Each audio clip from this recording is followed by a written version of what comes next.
Okay, so take 3 for the infinity of time. I actually had to do something that was actually important because I'm not a fucking tool and a loser.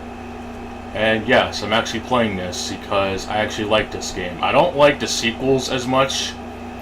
I don't really like the sandbox nature of it. I think it really ruined the whole game, honestly.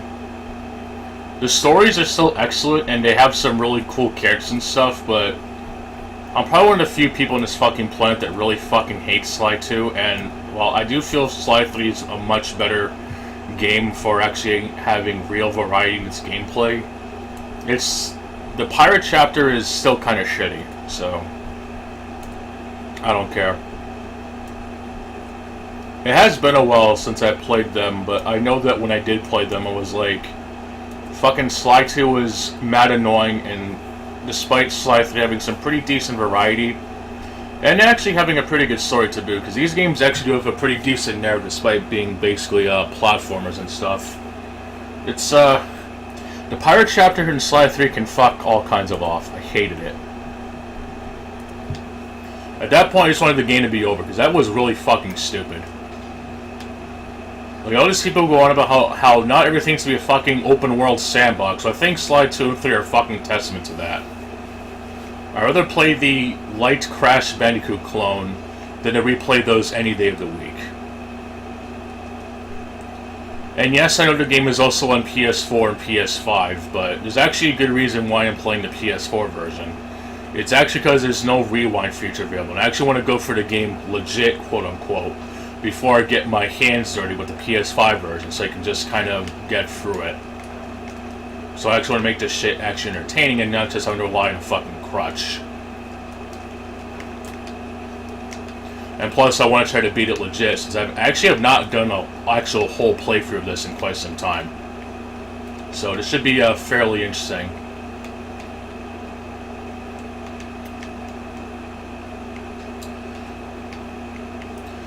But yeah, I basically mentioned that the PS5 version has a rewind feature that the PS4 version doesn't. Already seen people fucking crying on X Twitter about how there's no fucking, it only outputs at 40p. I honestly don't even fucking care. Like, that shit is just a fucking nonsense thing to me, but I definitely will agree to paying $30 for that Tomb Raider game is kind of silly. Like, I feel $10 this is perfectly fine. You know, I think $10 is more than fair for this, and plus it's like one of the few Sony games that actually should at least get more attention. I think if people actually were to buy it, Sony might do something about it, but I don't know about that. It's just something I wanted to play, and I'm playing it, so there you go. I'm gonna do that fucking bullshit Hogwarts Legacy fucking just play the fucking game mentality, except not gonna fucking go on some autistic retrospective about it. So there you go.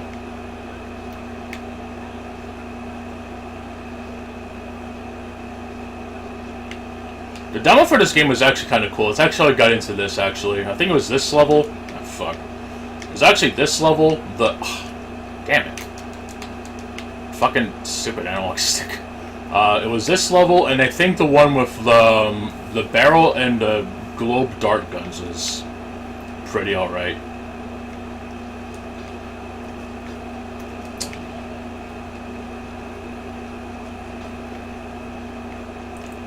So one time we were actually watching good old PP Burnell, which apparently he went on a fucking really stupid ass rant or some shit about Doom Dark Ages that just kind of that made my mind snap into, because people thinking that he doesn't like the game because it's not like the older ones, which I don't know. I might do another video talking about it, because it's just not worth the bullshit, honestly.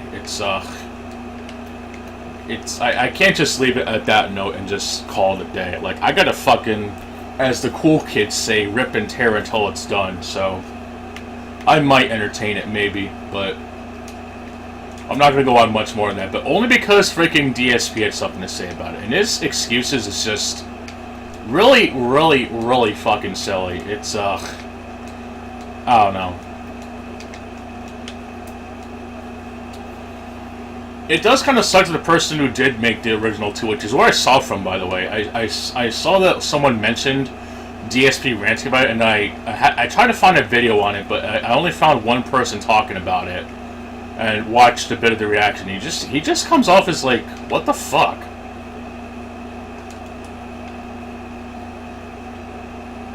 Something must be fucking bugging him, honestly, but it's like, people have the nerve to call me a retard, or I'm autistic, or that I'm doing retardisms or some shit. And then you have fucking good old, the innovator of Let's Play since fucking 2008, fucking going on about how Doom isn't following traditions anymore. And I'm just honestly fed up at that point.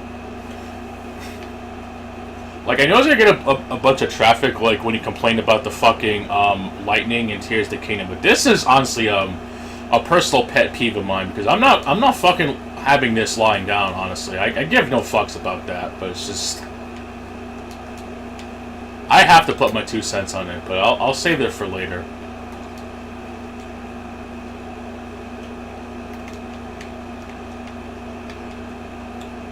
But yeah, one reason I prefer playing this game is because the levels aren't nearly as annoying, and despite them being pretty short, especially the first world, it's nowhere near as annoying, honestly.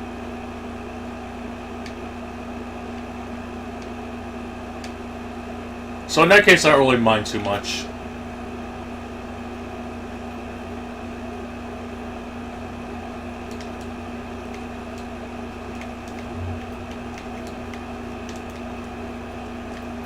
Well, I was also trying to find some GameCube cheats for something like Crash Nitro Kart, which I did find, but I don't know if I'm going to play the game on RetroArch, which is honestly very fucking unstable, but it's my only guaranteed shot of completing the relic races on there, because it's just really fucking annoying.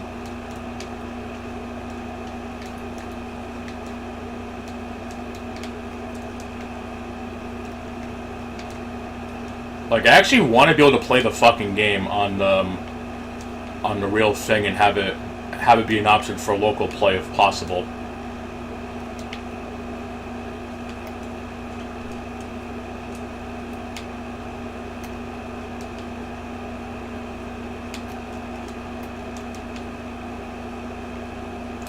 There might be a vault that I didn't open, because I know that some of the bottles are located inside these little vaults or whatever.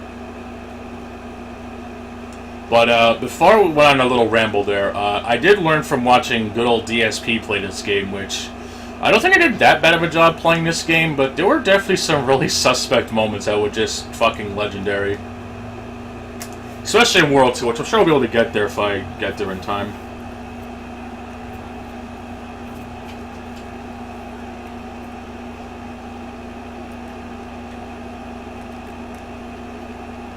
But this game is basically mixed with, you know, Crash Bandicoot with maybe light stealth, I guess. It's definitely no Metal Gear, though, that's for sure.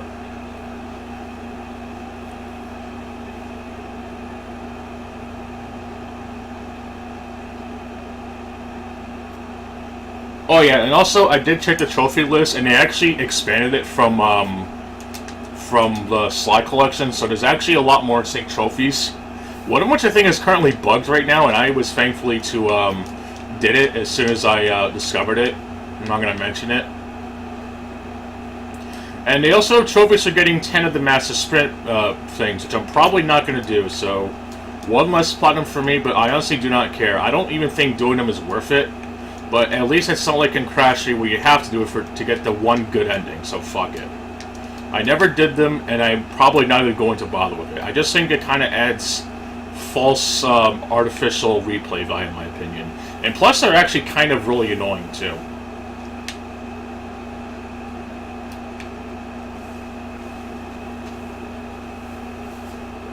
I kind of just rather just go through the levels normally and shit, or at least go back to collect the bottles. I think that to me is a lot more interesting than just going through the level as quickly as possible.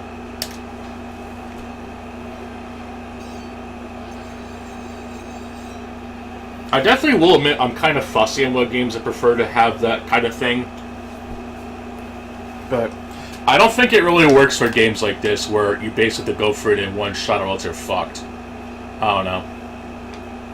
I guess it's a game-by-game basis, I guess, but whatever. I don't care for time trials and platformers, honestly.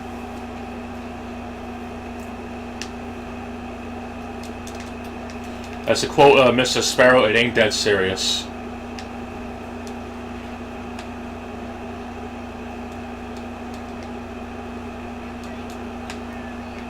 If it's something like the arcade challenges from Time Splitters, then sure, but it's, I don't enjoy them in platformers, honestly. I don't know. I'm not really fussy about that, but it's a cool addition, but it doesn't really add anything, honestly, and you don't really get anything for it, so there you go. I am curious if the debug mode code works. I read up on the cutting room floor that there actually are cheat codes that lets you unlock the abilities without having to go through the game. But I'm gonna go for it normally just for the achievements and shit, so I don't mind. I don't think the game is that hard anyway, though I am curious if they're actually gonna wow. Oh shit, I had the fucking what the hell is it? I had the charm, so it's fine.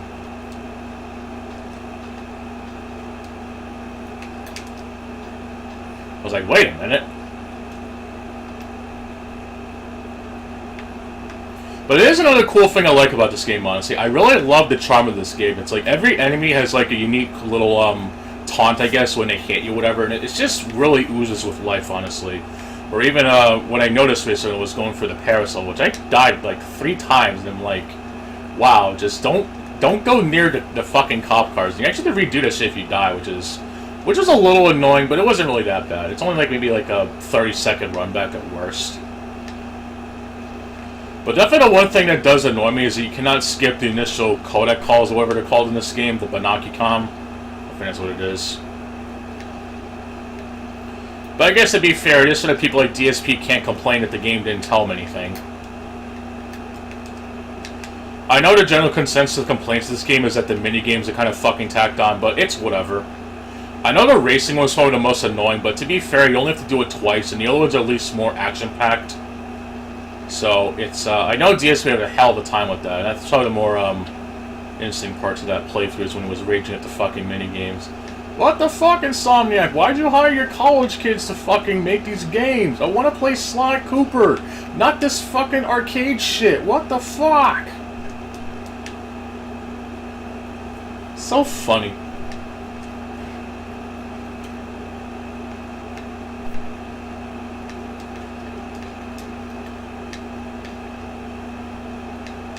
But yeah, some of these barrels, some of these bottles can be really fucking tricky to collect, honestly.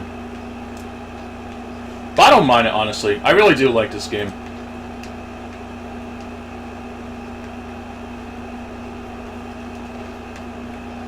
It's, I can definitely enjoy it, honestly. It's also the most digestible of the trilogy.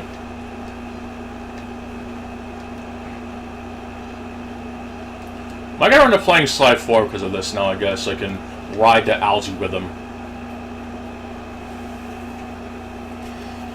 Also, unlike in Crash Bandicoot, you actually keep the bottles you destroy, so you don't have to, like, repeat a lot of this shit. But you still have to worry about your lives and shit, which, to be fair, they're not really as hard to collect, but the amount of stuff you have to do if you die can be annoying. I know even in the hub world, they do place those pretty cleverly, so it's not they have to do a lot of shit again. I think they were intentionally put there, but I don't know if they managed to, like, collect it again. I really don't know.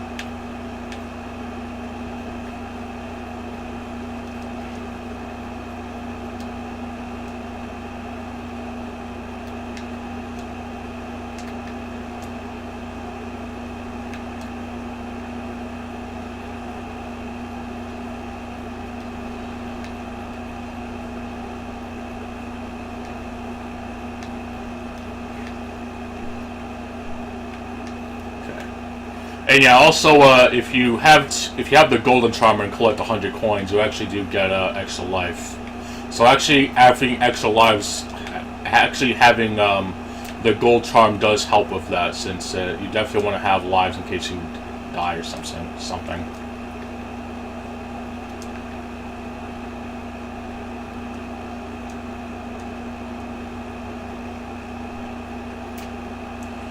Hello, Mr. Person. I hope you're enjoying the King's stream. I think he's live right now.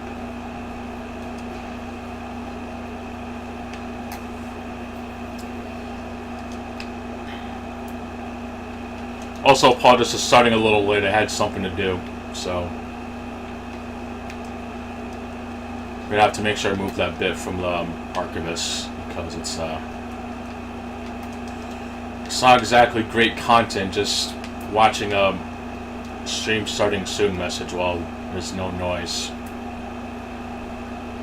Unfortunately, it's something to do. So what are you gonna do? Anyway, I'm playing a game that came out way before you were born, actually. So get ready for that.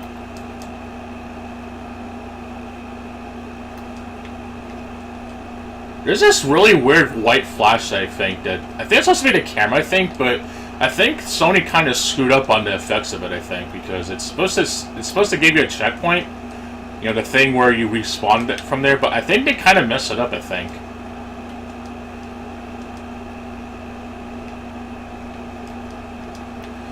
I know in the demo, actually. Oh, I got back from a at least 2 week road trip. That's cool. Hopefully everything went well and you were safe and stuff.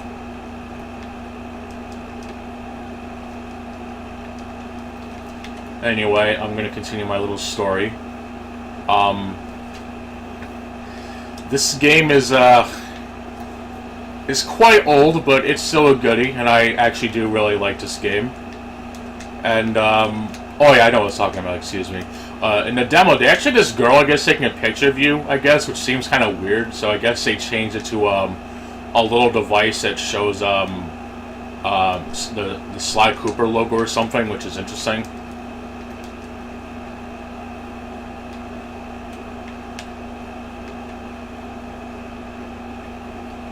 I'll just head to the exit. I know that once you collect a key, you have to leave, which it doesn't happen if you're in the hub in the initial opening level, because each level, there's like 4 worlds. I'm not going to count the last world because it's basically just a glorified mini-game world. We have 4 worlds. There's at least there's 1 introduction level, and you collect the key for the introduction level. You then get to proceed to the hub world, which can move to various level entrances and stuff. And yes, you can actually view a map and go back to previous levels you've already found. So this game actually is fast traveling it, so it's gotta piss off the Dark Souls 2 fans again. For whatever reason though, this hub world actually has, I think, 2 extra life pickups as well as a lucky charm, and yes, that's what it's called. Surprised Insomniac didn't get sued for that. Or Sucker Punch, excuse me. I know Insomniac made Ratchet & Clank. This game was made by Sucker Punch, who you may know as developers of Ghost of Tsushima, which I've yet to play, unfortunately, but I know I didn't get around to playing Infamous, but not that I really care, because I just don't care. Maybe one day if I feel bothered to, but whatever. But, I know there's other sequels in this, but I don't really like them as much because I don't like that they went open world or whatever, and they're just really monotonous and boring. This one is at least a simple yet effective 3D platformer, and I'm perfectly fine with it. Plus, the hub world itself is nowhere near as bloated compared to Sly 2 and 3.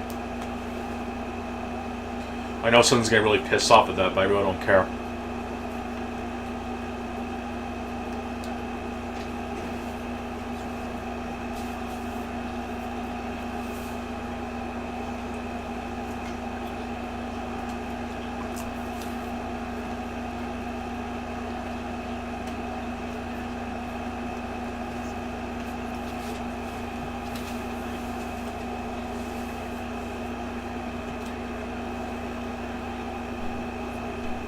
I like to be able to get to the second world and at least complete the gimmicky levels that are...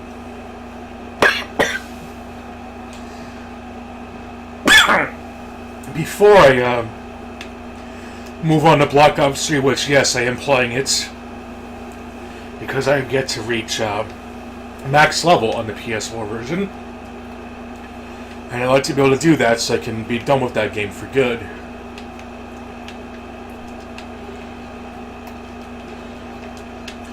And plus, just to do, quote-unquote, something different.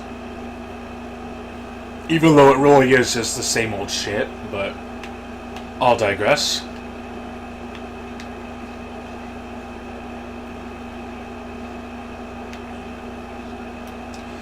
And just like in Metal Gear fashion, if you do not move while inside of a inanimate object, they will not detect you.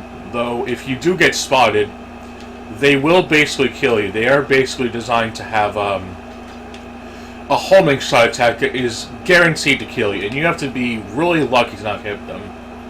They have some of the most ridiculous tracking ever, and I do believe that's designed intentionally.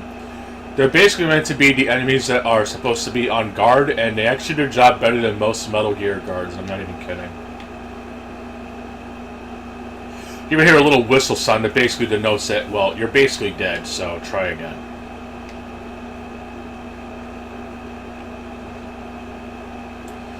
I know there's a trophy for going for this without using the barrel, but I think you would have to have the other abilities for that to work. So I'm just going to try to go through it, if possible.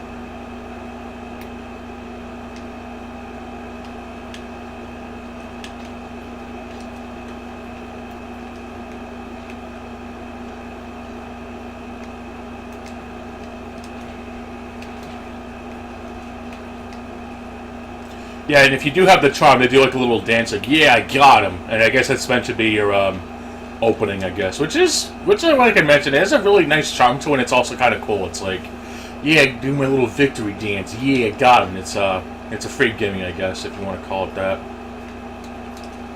Those dudes do not play nice, though, and I definitely kind of got punished for that one.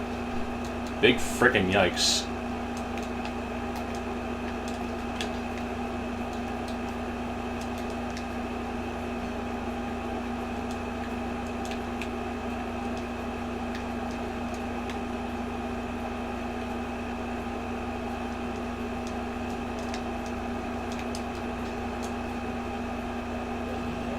Ah, frick. I got burned. Oh, there we go. Okay. I'm just gonna go to the exit.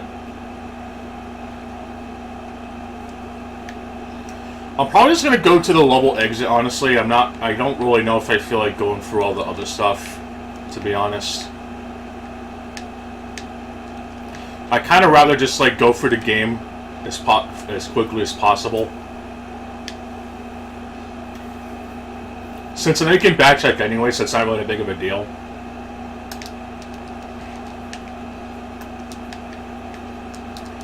I definitely will say, though, that a lot of the abilities you get aren't really that unique. They're just basically new ways to use the blue sparks and shit, so it's not like you're actually getting a new ability that's actually useful.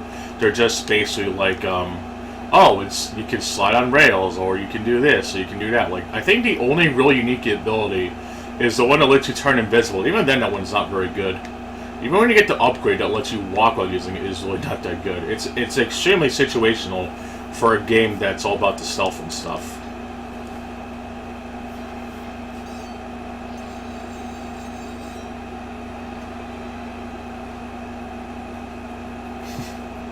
I think some Call Me Johnny said it best in his SGB Likes to Play playthrough with Elliot. And I think Matt was there. I don't remember. I don't really like him. But, I know that the way he described it was perfect. It's like using the stealth camouflage, but only if you're able to crawl with it. That's just basically how it is, and it's resonated with me ever since, because it's too freaking true. And I died again. Wait, did I just do this level? Oh, no, it was the other one. Okay, I was gonna say, what?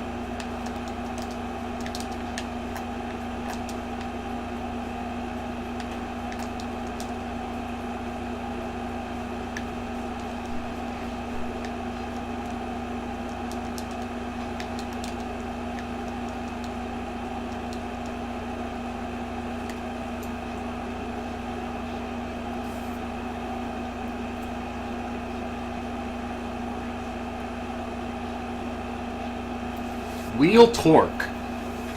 Ha ha ha ha ha ha ha ha.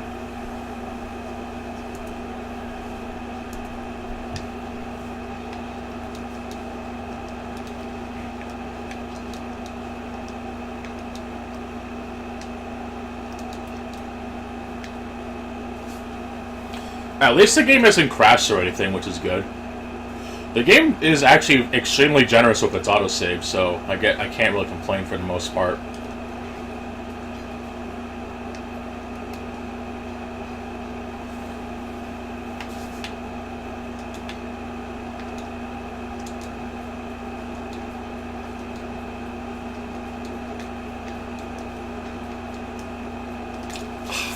shoot.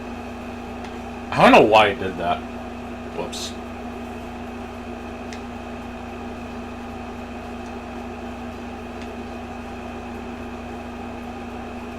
Oh, another thing I have to mention, I think I mentioned this, but depending on what world they're on, the coins actually change. I know in Paris they're set to the police stars, so people are going to get pissed about that because, you know, mug cops in 2024, LOL. And apparently in the demo it was changed to look like Sly Cooper, so you're collecting basically Cooper coins, but they actually left that for the final world, I guess, because just essentially fitting since what the hell is his name? The fucking Clockwork dude. He hated Sly so much he turned himself to a fucking cyborg or something, just because he hates the family Cooper clan that much. Poor bastard. But I know that it's what is it? I think the first world is the Raleigh's hat. Second world is the fucking money sign. The fourth world I think is I think it's a panda paw. I think I don't remember. I forgot what the other one was too with Ruby the alligator chick. I'm actually very curious if Sony actually made the if they actually did the fight proper, because I know that in the Sly collection on PS3 they really kind of screwed up the rhythm with that, so I'm kind of curious if they actually did it okay. It's actually one of the few things that DSP I don't think really fucked up on a lot, because I know it's like one of the most difficult fights in the game, because it's basically just a shitty glorified quick time event, and that's really all it is. Just basically pushing buttons hoping you don't get screwed up. It's really all it is.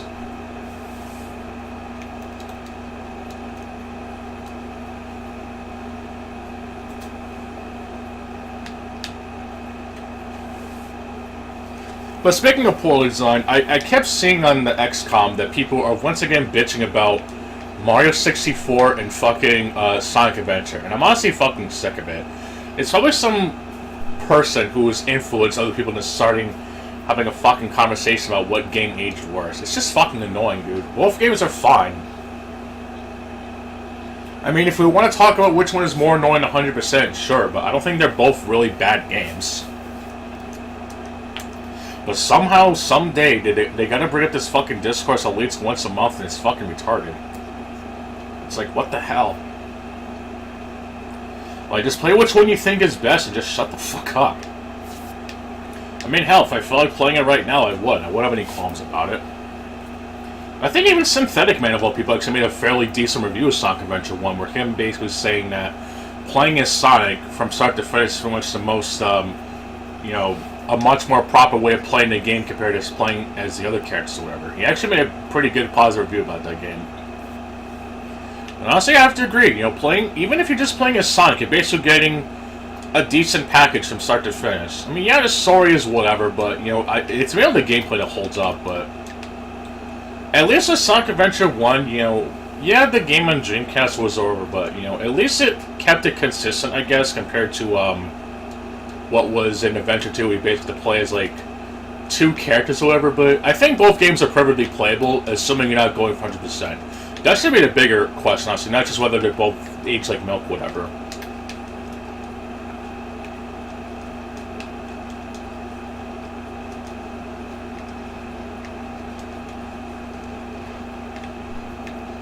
I definitely do think Adventure is a hell of a lot more annoying now, actually, 100% compared to Mario 64, but it doesn't mean they're bad games. It's just one came out on a Nintendo 64, one came out on a Dreamcast.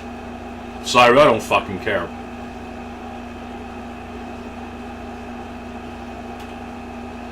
It's just fucking bullshit discourse and nonsense. It has nothing to do with anything.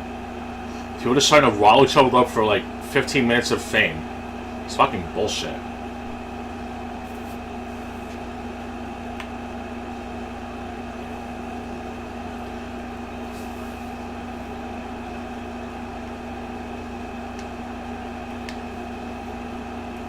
I actually like this minigame. It's only because I used to play a lot of something like Smash TV. Probably the best comparison, since it's basically what it is. And I don't think you can really die. I think it's just you can't let the crabs escape with the treasure. It's really all it is. You just have to shoot the treasure and then make sure they don't go near it. Yeah, the crabs can't even kill you, so this is technically the easiest, I think. They don't even damage you. They're just only going after the treasure. So how would anyone fucking hate this? Is anyone's guess. Oh my god, it's nothing to do with Sly Cooper. Why do you need to open 40 chests to get the one key? It's fucking retarded. Who fucking cares? Like, how many fucking gimmicky bullshit minigame whatever the fuck was in Crash Bandicoot? I think those games kind of got a little too carried away with it, but nobody fucking complains about it.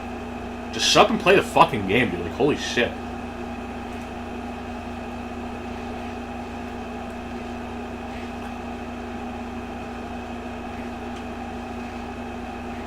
So if it's that much of a fucking bother you, don't fucking play it. Like, Jesus. I'm surprised I get away with that, actually. The one where you're riding on the bike is kind of cool. I actually like that one, too, a little bit. It's actually kind of interesting little adrenaline rush, I guess, if you want to call it that. I don't think I ever brought those back, actually.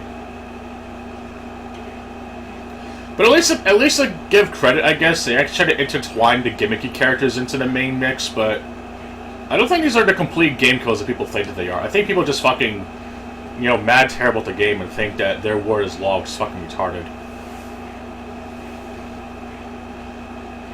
I think we can at least agree to disagree, but what the fuck do I know?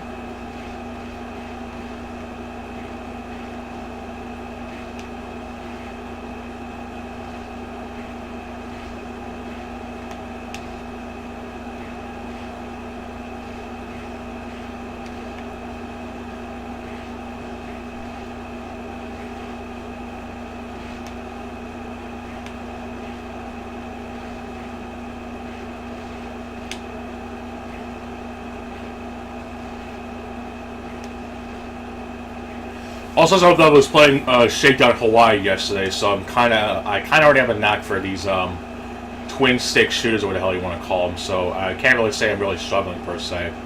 It is a bit of a daunting task, but it isn't really that bad, to be honest. You just have to keep your eyes on the screen, I guess. You won't do completely terrible.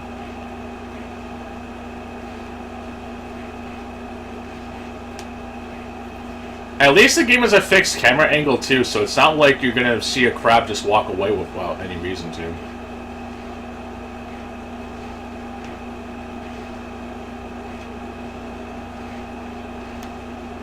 So that's nice. Ah shit! Fucking got in the way! Damn it. Big Pimpin'. Interesting name. I'm actually playing Sly Cooper, actually, and I just lost to a crab that's stealing a treasure. Now I know it makes no sense. You have to open 40 chests to unlock or to acquire a key there, but oh well. This game is actually $10 on PSN if you have the money to spare. It's actually more worth it compared to something like Lara Croft, where they ask you to pay $30 for, which I think is a little asinine, but I don't know. I know people are probably complaining about the frame rate or the what the hell is it? The resolution. I guess it'd be fair for Lara Croft to be charged $30 today and not being proper. I could see people being annoyed at it, but I don't think you really do the same with this game. I think. I don't know how much that Star Wars game is though. I'm not really interested in it, so I don't care. There, now that I have your full undisclosed attention, I take it you've seen them, or at least heard of people talking about Doom the Dark Ages. I think it's safe to say we really are entering the Dark Ages of the internet. With people blatantly white knighting the game once again before it's even out. Which I cannot fucking stand. But whatever. I'll do a whole video talking about that. I don't know, but I've seen people mention that the Lara Croft game is $30 or something. I could check really quick, but this minigame is kind of too fun for me. But,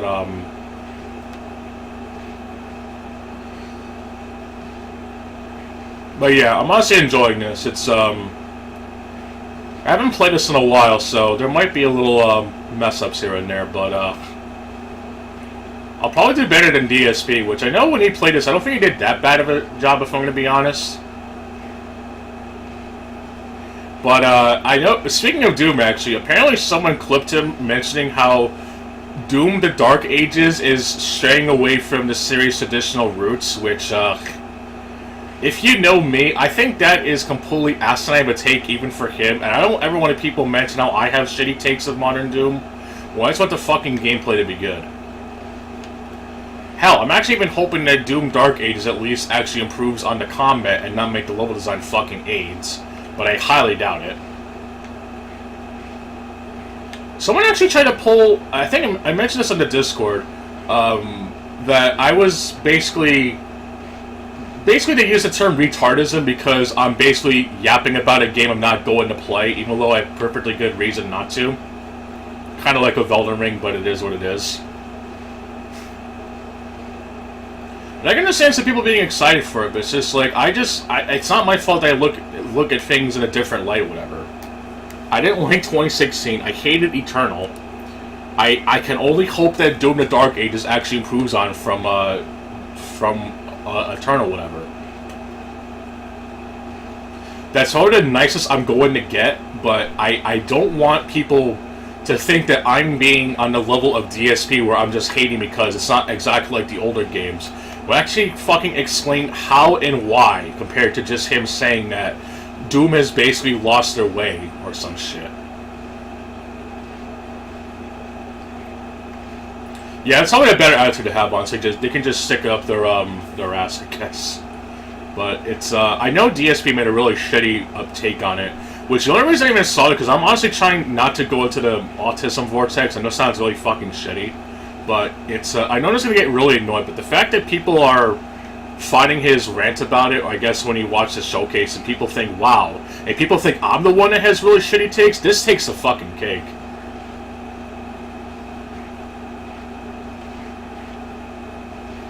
It's just a really biased and stupid specific situation, so I don't think it's really worth going into. Not yet, anyway, but... all I can really say is that I hope Doom the Dark Ages improves on an Eternal, and that's basically it.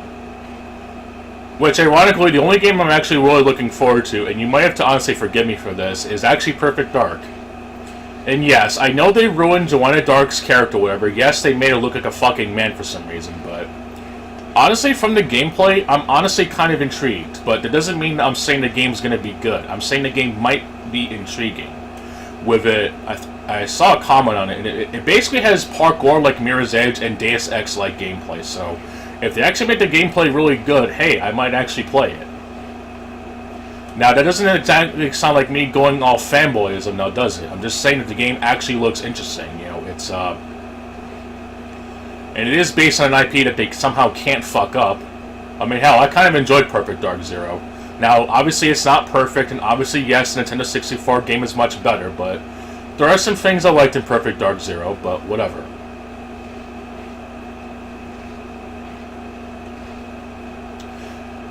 But going back to the thing one more time, I know someone was going to bring it up, but I kind of have to just to soak my own ego because I'm an asshole. A self-proclaimed asshole, but anyway. I guess it's okay when someone else mentions the game in a positive light, but I guess if it's in a negative light, oh, I yap too much about it. Even though I literally said that I hope that the game is actually interesting and not just the same level design aids that's in Modern Doom, which I fucking hate.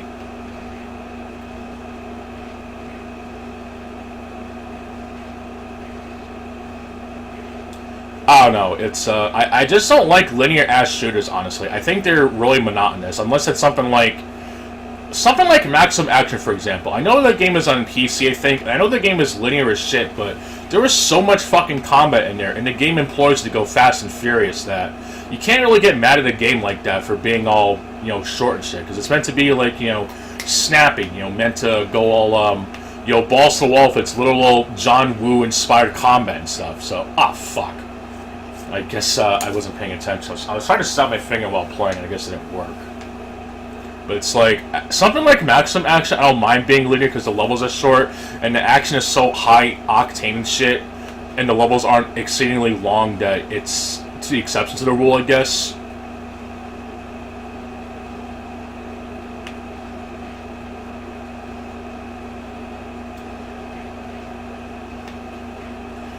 Yeah, I'm honestly happy that Sony brought Sly Cooper back. It's just that people who obsessively compulse disorder over the series is gonna try to spin an error or whatever.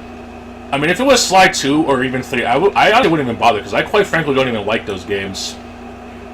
I liked Sly 3, but then when I got to the pirate chapter, I was just like, yeah, this is fucking annoying as shit.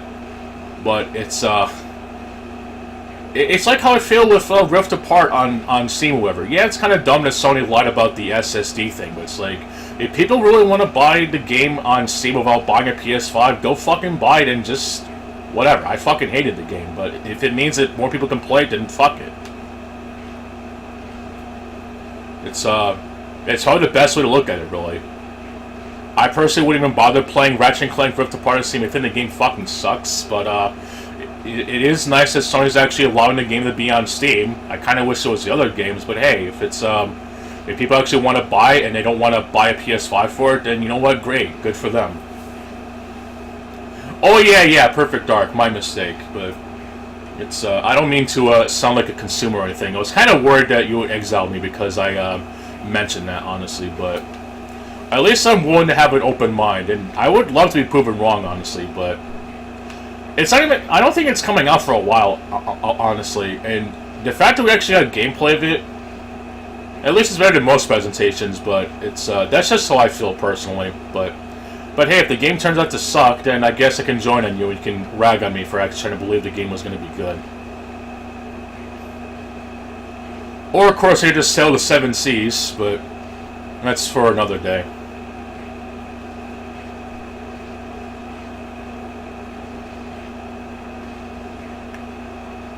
Okay, I think you just have to shoot the treasure chest. I don't think I actually have to touch them.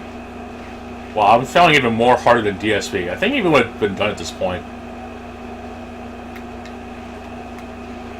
Okay, yeah, you do have to shoot the treasure chests. But yeah, it's kind of sad the only game I'm really interested in is that Perfect Dark game, because I'm kind of a sucker for that series, but it's, I understand people not being happy about Joanna Dark, but, you know, I can agree that, yeah, she looks fucking terrible, but, you know, if the game actually comes out and it's actually okay, then sure. If not, then, well, shit, I guess I fell for the marketing scheme. It's actually a kind of funny DSP quote right there. Congrats, you fell for the marketing scheme. As I almost died because of bullshit. But at least I'm actually forming my own opinion, actually providing reasons, unlike most people. But yet they expect us to think that, oh, if you're not playing the game, then don't go on a retardism rant about it. Well, excuse me if I want to play the same game again, but more open, whatever. But they praise Sly 2 and 3, which is basically taking the same formula but going open world.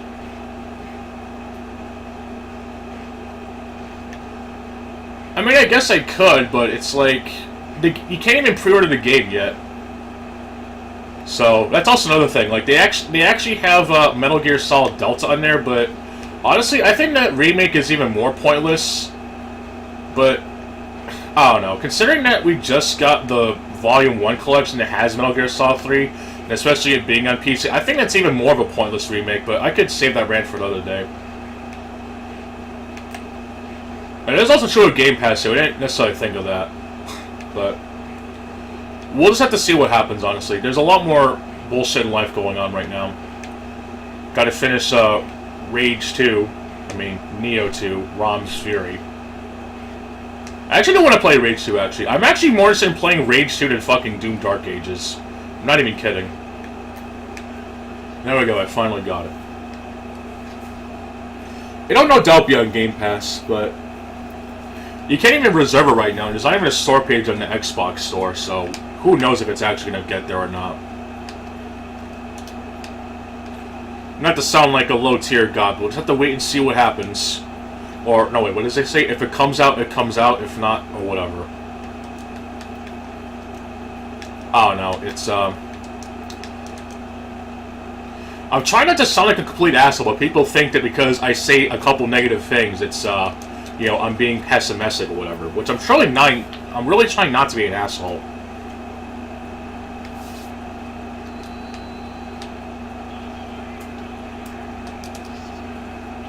Like even the group that I'm in, I'm trying to talk about Fortnite of all things. I get nothing half the time, so that's nice.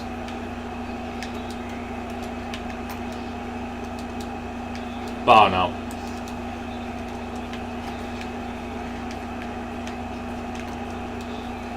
Yeah, basically. Which, I don't know if you noticed, but if you get hit by an enemy where you have a charm or whatever, they actually do like a little animation. So this game actually does like a little gesture thing where they what the hell is it? It's they basically like a little animation where the little victory dance, and if you have a charm, you can use the opportunity to kill them. But in case you play Crash Bandicoot, this game kind of plays like that, except it has a light focus on platforming, and the game having instead of tiki masks, you have the lucky charm. Surprise and summon. I fucking said it again. Surprise sucker punch to get sued for that. And it's a lot more digestible compared to the open world slop that is Slide 2 and 3. The only problem is that most of the upgrades you get are kind of pointless, and you have to get them by collecting the bottles, which, the good news is that they stay dead whether you die or not, so it's just a matter of replaying levels. They can select from a small and compact hub, but it's not bloated, or you can just use the map screen, which, yes, this game literally has a map screen, so Dark Souls fans are gonna get fucking pissed off, I'm sure. Especially the Dark Souls 2 ones. Which, to be fair, you do have to access the level first before you even access it, but still.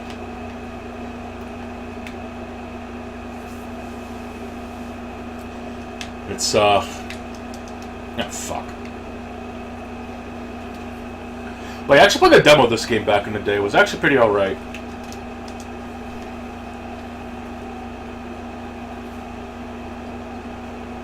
Actually, another thing about it, the only actually useful abilities is the one where you can get the improved version of the roll ability.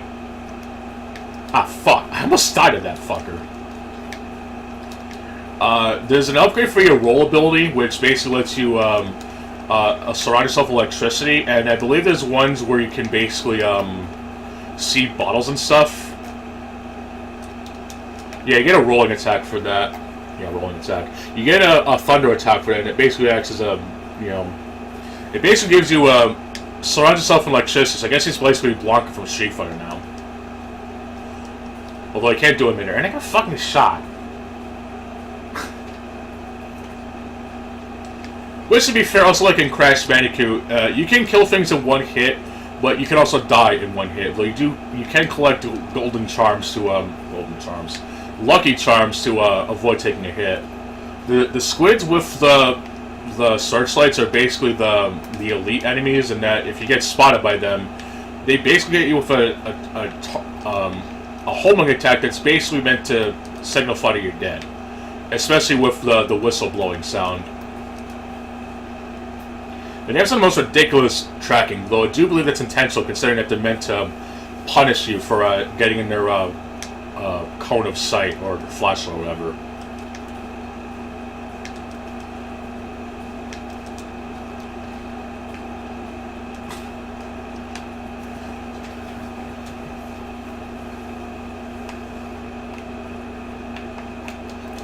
You also have, I think it's called the Binocucom, which, when you do collect the upgrades through the vault and shit, you can actually get information on enemies, and you get like a little thing about their name, and their hobby. It's just a fun little visual gag, I guess if you want to call it that.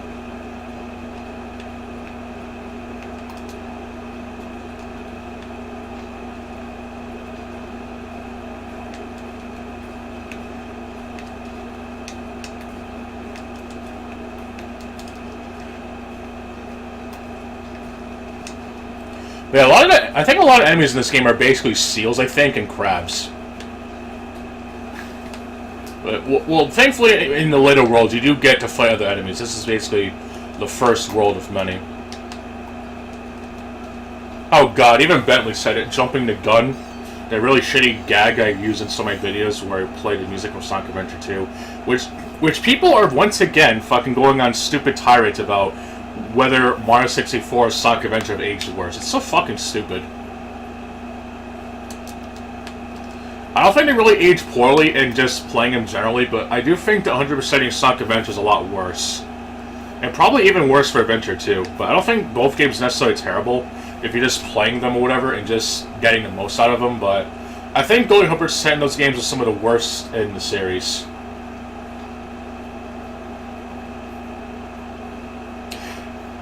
Fuck, I want to play the Don't Let Cry 5 meme, but I fucking hate that game, so fuck it. So instead I'll just do the I Feel a Storm is Coming from Dead or Alive 5 with Ryu Hayabusa.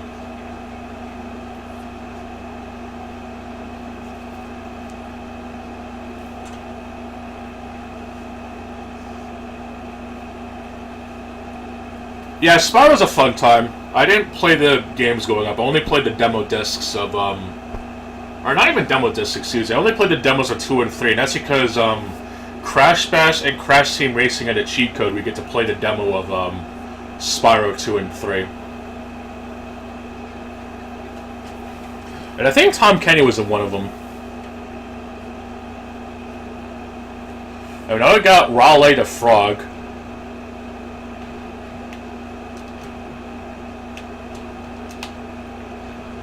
This giant, bloated, big-ass frog dude. I think I messed up. No, I did. Yeah, I'm sure the trilogy is worth it. It's probably a better purchase than the Crash Insane trilogy, honestly. Mainly because they didn't really fuck up on the physics and stuff, but... oh, whatever, but I don't know. It's, I have not played the Insane trilogy in a while. Oh, what the fuck? I didn't hit him. Wow.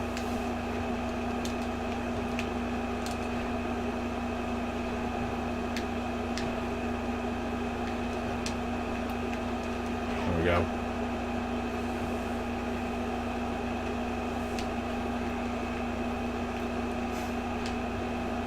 But, I am almost done with, getting the VR missions unlocked in, what the hell is it? Metal Gear Solid. I just have to go through the rest of the game now on PS4 and PS5. Well, shit, I almost fucked up because I wasn't paying attention. Whoops. Ah, fuck.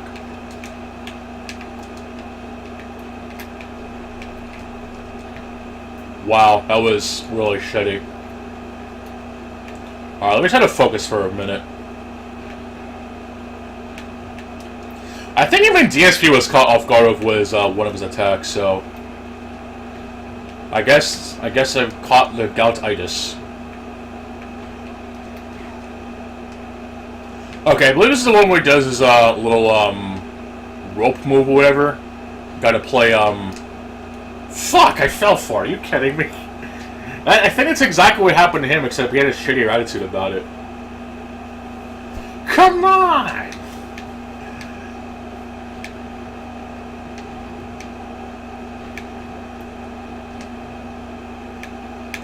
Which, to be fair, I haven't played this in quite a while, so failure is to be expected.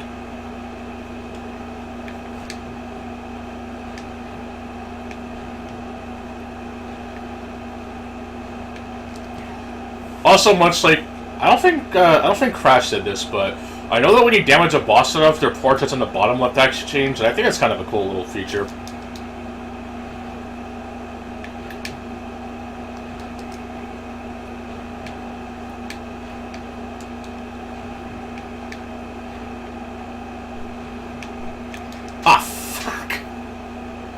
Wow. Yeah, even the boss have their own little victory pose.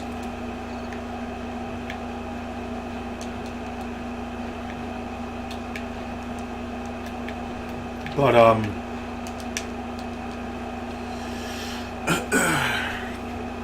trying to think of what to talk about, honestly. It's I know that the Xbox Game Showcase was just a dud, in my opinion. Most remakes or remasters don't even really need it, honestly. I mean, as much as I love Metal Gear Solid, and even though 3 is my favorite, I think it's still kind of a pointless one. And even people complain about the fucking piss filter, whatever. It's like, what the fuck? The same thing people criticize Resident Evil 5 for, whatever the fuck. I don't know, it's just dumb. Kind of looking forward to playing it, to be honest, because I know there's a lot of collectibles in that game. If you miss one, you're fucked. It's like playing Mortal Kombat Armageddon, but a lot worse.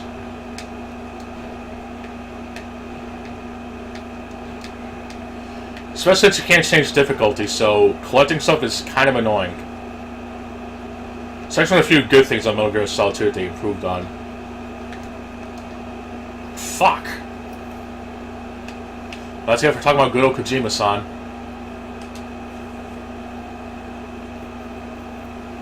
Yeah, basically. It's kind of sad that even I would have to say the only game with real incidents in Perfect Dark, and we clearly do not see eye to eye, but I'm not going to be an asshole about it, but at least I'm being honest with myself. Like, I looked at the image they shared, it's like, either a pointless remake or just a game I'm not interested in. And yeah, I know it's an Indiana Jones game, but Bethesda's publishing it, so they're going to probably fuck it up somehow, so I don't even care about that. Like, I wouldn't think there's been one good Indiana Jones game from the top of my head. Not even one. Maybe that old Super Nintendo game that had the games on it, whatever, I think that ABJ talked about, that's about it. And even then, it was kind of annoying. But I don't know. It's like, there's so many Indiana Jones games, and yet they keep fucking it up. Just like me, I somehow turned Sly into Noob Saibot. Amazing.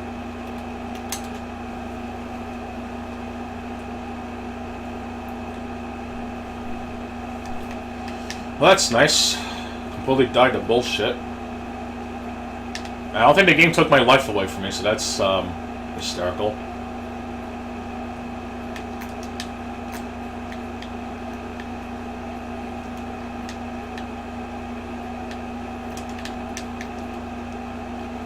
But the thing is with Perfect Dark, it's like, just being honest with the game. It's like, I know they fucked up Jonah's face over. I just care about the gameplay, honestly.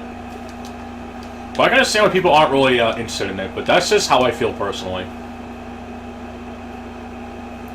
The Temple of Bugs. It's probably the most accurate way of calling it, honestly, but that's just how I feel personally. It's, I'm not even, like, acting like a fanboy, but it's like, I just hope the gameplay is good, because it seems promising. But that's just how I feel. I hate to keep saying it, but people are so subject to blind positivity, and it kind of annoys me. It's like, you're not allowed to be blindly hating on something unless you played it, but I guess it's okay to completely suck the dick of a game that's not even coming out yet. It's like, Doom Dark Age isn't even coming out till fucking next year, which sucks, but whatever. You know, it's, there's gonna be a lot of shit between now and next year, so I honestly don't even care. And unfortunately, you can't even skip the cutscenes, which is a little annoying, but I guess they're not that long. But yeah, basically, but at least I'm trying to be as optimistic as possible with Microsoft. And apparently Obsidian is making their own version of Skyrim, and as if the Outer Worlds was as much of a failure as it is, so I can't wait for that game to come out.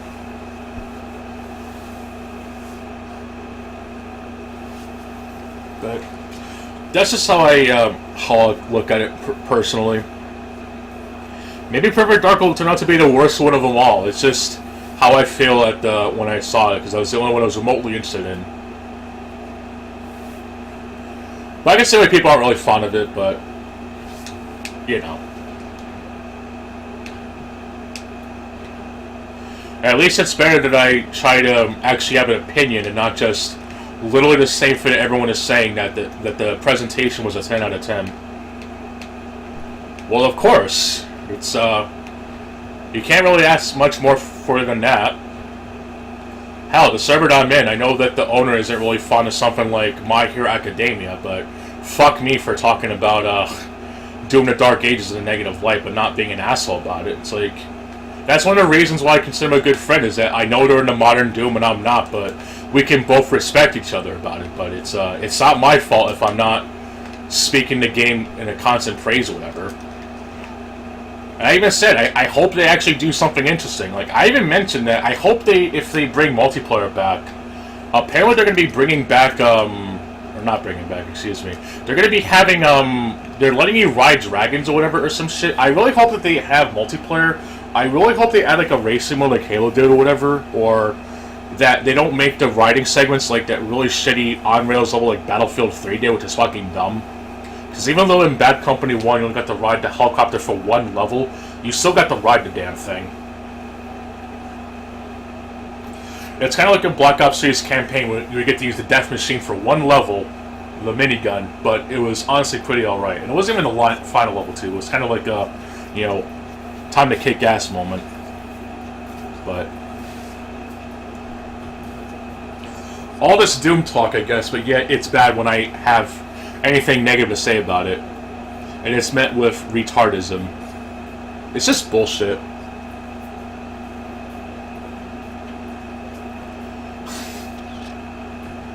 Wow, you go on game rants, you must be a game grump. Get with the times, Gramps. Jesus Christ, that was horrible.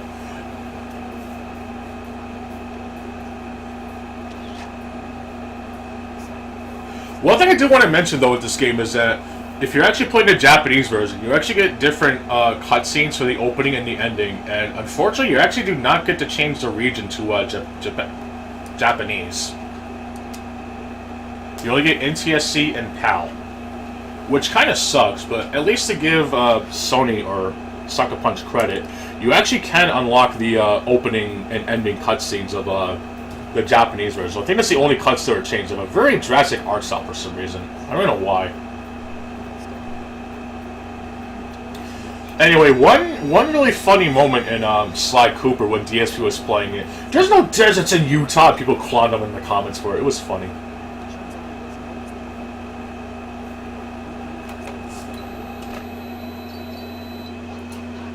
And yes, this game has anthropomorphic characters, but thankfully it's not in the same spurging moments as, say, Sonic the Hedgehog or whatever. The opening cutscenes basically explain how the villain came to be, with some fairly interesting ideas and stuff. Basically, Mugshot got tired of being bullied around and he watched this game's version of the Godfather, became a mob boss, and decided to punish those who wronged him and stuff.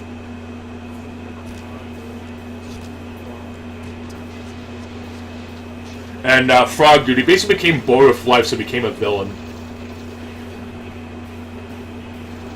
Basically. There's no deserts in Utah. Just the way he said it was funny. Anyway, this is actually the level where he completely fucked up on it. I might myself too, honestly. Sunset Snake Eyes. Probably gonna be getting some G.I. Joe vibes up in this shit. I also apologize for the AC in the background, but it gets really hot at this time of the year, and I fucking sweat my balls off. Not to sound rude, but still, it's should be nice and quiet for now. But I actually like this level because it basically is the closest thing to actually having urban theme that's got going on. So now instead of fighting crabs and seals, gonna be fighting dogs and other sorts of gangsters, or good fellows, since they're actually polite gangsters.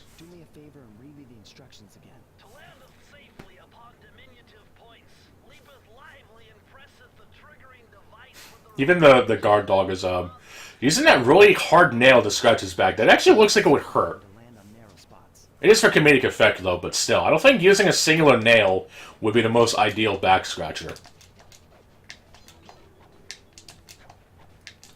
But yeah, this is the level that DSP really, really struggled with. And as you can see, the coins have changed from Raleigh's hat to oh god, jump scare. That's okay. It's not that big of a deal. From Raleigh's hat to dollar bills.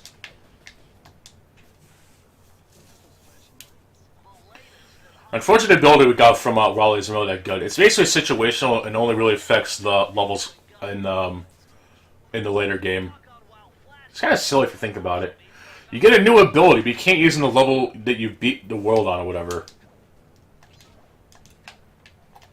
And yes, the car can actually fall off if you're not careful, I think. Well, I'm not about to test because I'm not a dumbass.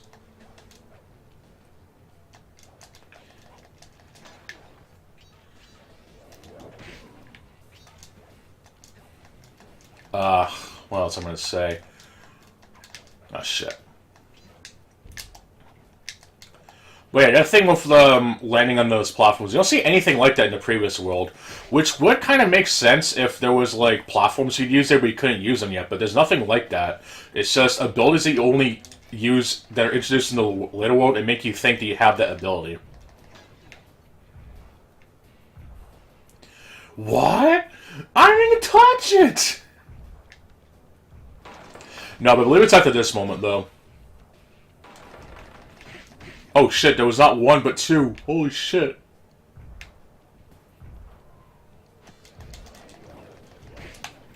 Also, in Slide 2 and 3, they add health bars, which makes the combat a lot more annoying.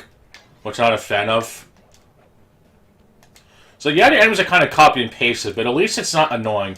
Anyway, this is the fucking room that fucking DSP struggle with. Now watch me struggle with this like an hour. You fucking see how easy that is?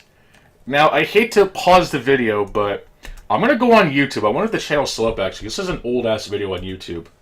That fucking room alone, I'm actually gonna link it on Discord if you want to suffer through it. It's not his video, though, so don't have to worry about giving him a view, but...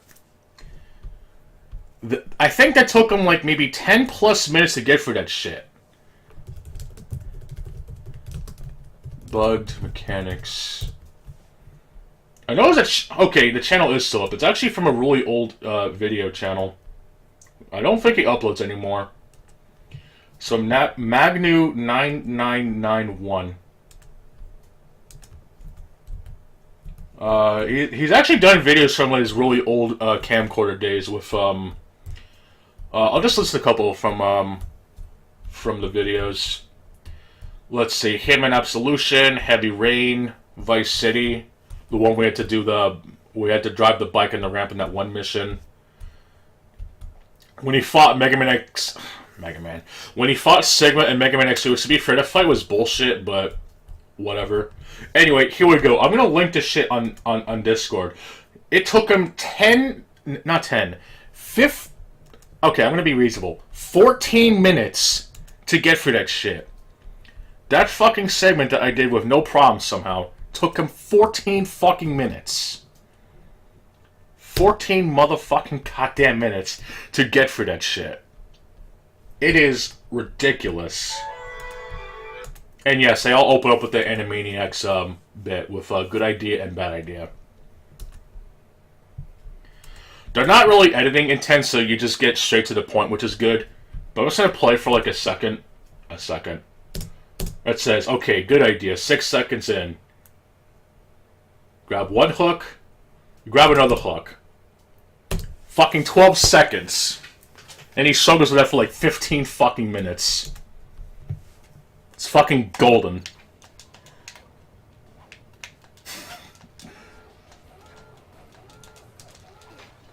Fucking 15 minutes it took him to clear that shit. He tried so hard, but...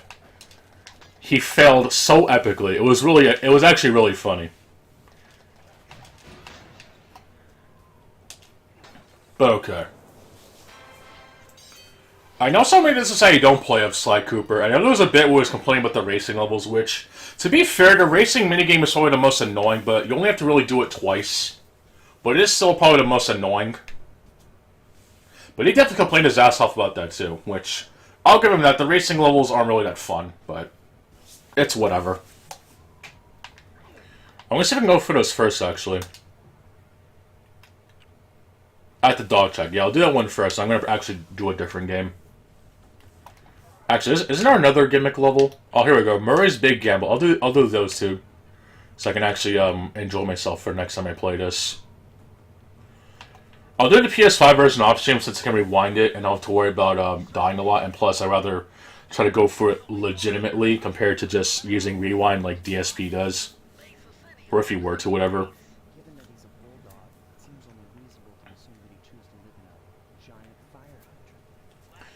This game negatively portrays dogs, dude. They don't live in giant fucking fire hydrants, dude. I'm a goldfish and I live in a giant gold fish bowl. This game is retarded, dude. I'm gonna fucking sue Sucker Punch. How dare they misrepresent dogs, dude? And apparently Assassin's Creed Shadows trailer, gameplay trailer dropped, and it looks very weird. That's all I can say. It looks very fucking weird. I might as well do this one first because it's actually the more annoying of the two.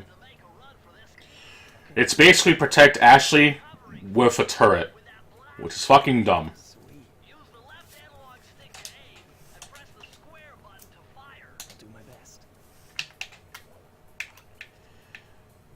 There is at least a sword acceleration with to do this way later in the game, but it's really annoying. And no, you cannot control the zoom on the fucking on the camera. It literally does it for you.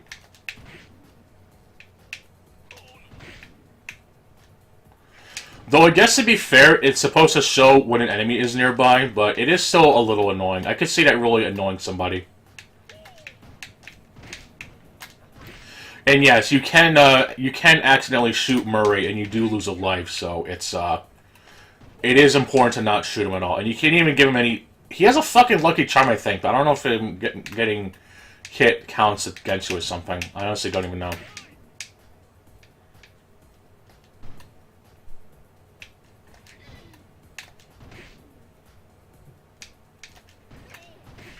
But I guess also play devil's advocate with this, even though I do think this is kind of boring. At least they're not really that long; they're just kind of annoying.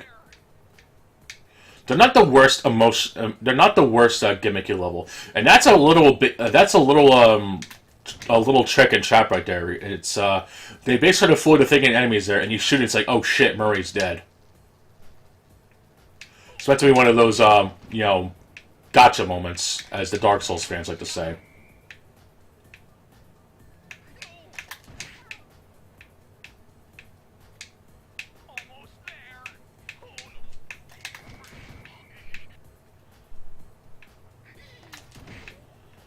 Actually, a lot better than I expected.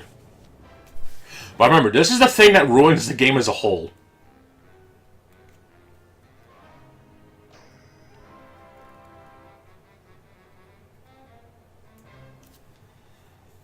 I definitely do like how they actually made Murray to an actual character in Sly 2 and 3, though. Which, those games have some very excellent narrative while actually having gameplay, the things that these games need. It's just, I'm not really a fan of the direction they chose the gameplay compared to this, into making it a light sandbox approach. I just don't like it.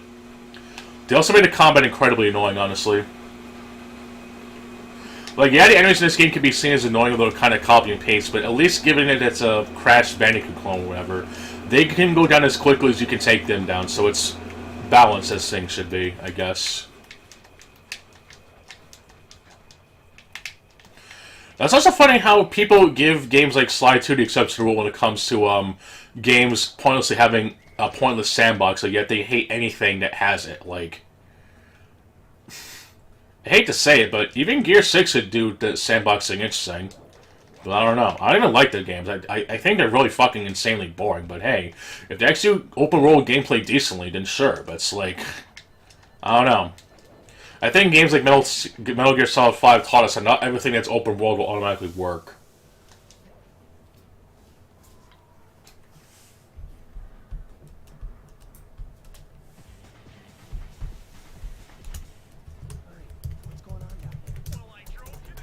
Anyway, this is the racing minigame.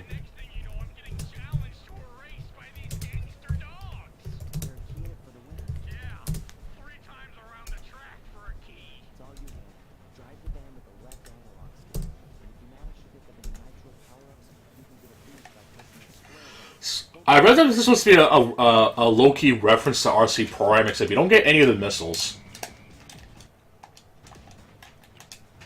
I completely fucked up right there. Oh, you have to use the analog stick. Well, fuck me. Forgot about that. Well, here we go. At least I have N-word passes. It literally says on the screen. Every time you say the word, you go a little faster each time.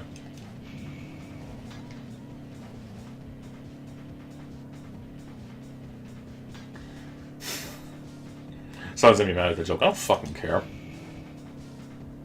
I mean, people use the low-tier god meme unironically, but get mad if you make fun of suicide, so fuck it. We can be paid about that shit too if we want, but whatever.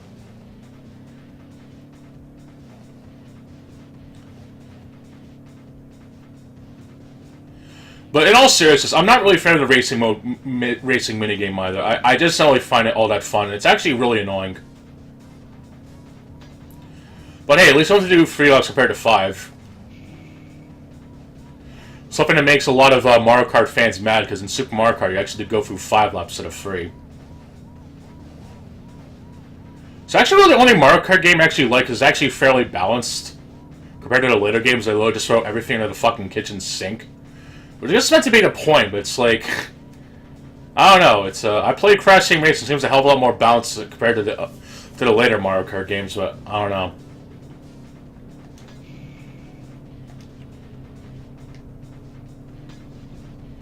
It does suck when AI does grab the N-word passes because they don't even use them and they just hold on to them, but you also don't get an extra boost. I think it's supposed to be a figure 8, I think. Or a really disjointed figure 8, but still a figure 8 nonetheless. You also have to use the analog stick too, which is not the most fun thing in the world.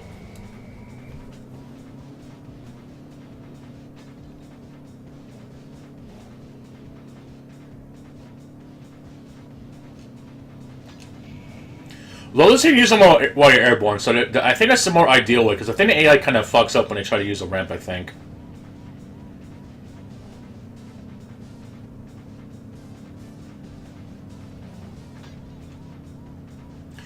I know in the second race, which is thankfully only in the last world, you do race against monkeys, though they don't have any unique vehicles. They just kind of use the same old fucking vehicles, which is kind of silly, but a little luck here and there and a little annoyance like that, but at least it's brief, I guess. So it's annoying, yes, but I can see people be really annoyed at this. So I'm not gonna be one of those gatekeeping assholes. I can at least try to be considerate, but I don't think it's really as bad as some people make it out to be.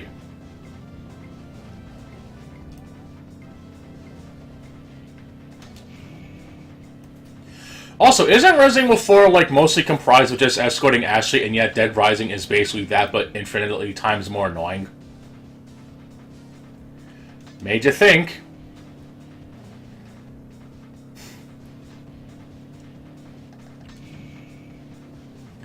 But yeah, I still think that Metal Gear Solid 3 being remade was entirely pointless. I think I can kind of understand why they're supposed to remake that one in particular, but it's like, you literally have the Master Collection on modern systems now. It's kind of pointless. But people give Resident Evil 4 Remake a pass, so fuck it, I guess they'll remake anything these days.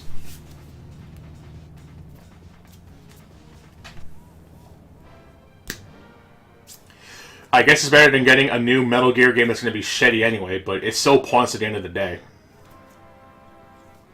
Like, even as someone that fucking hates Dark Souls, at least the Ring City at least tried to end things in a good fucking note, and then they keep fucking going. These companies just do not learn at all, as I'm playing the old game that's emulated. But I'll digress. Anyway, speaking of shit, let me play some Call of Duty. And yes, I know they mentioned that the fucking game, the new one, is going to require 300 fucking gigabytes, which is insane. And surprise, surprise, they required you to have internet for all modes, even the campaign, which is fucking nice, but whatever. And apparently, people are also questioning, was it Treyarch's storage, what the hell is it called, optimization?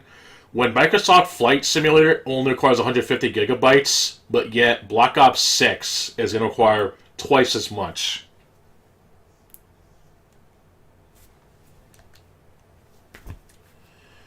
And as usual, I'm going to be playing Zombies, and you're probably wondering, why the hell am I playing this? It's actually because I don't have max level on Zombies on PS4, and knowing that the game doesn't have crossplay, which is whatever, let's be able to have a level they can be okay at in case I'm asked to play this shit.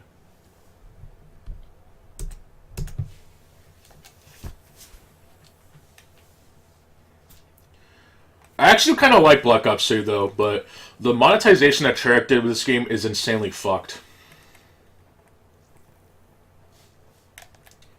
This to me was like the last actually interesting one, if at all. But that's just how I see it. I'm going to play on the only good level, which is Shino Numa. Everything else is terrible.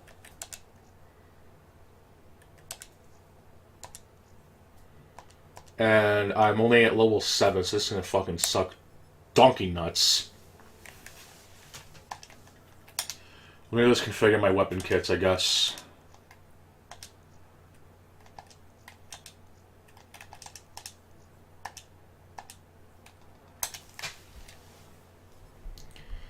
Actually, that would a Call of Duty would actually imply that you're playing as of anime character in a game that has realistic guns and shit. So you can't even really call it Call of Duty. But Medal of Honor is actually a much better game, honestly. At least the ones that have Jimmy Patterson in it. Medal of Honor died so that Call of Duty could walk.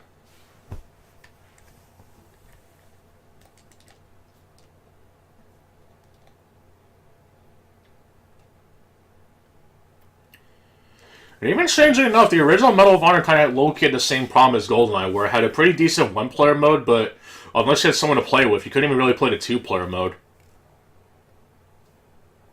But definitely has an atmosphere, and I think it even had music composed by Steven Spielberg or some shit, or had some form of involvement in this, so it definitely had the atmosphere down to a fucking T.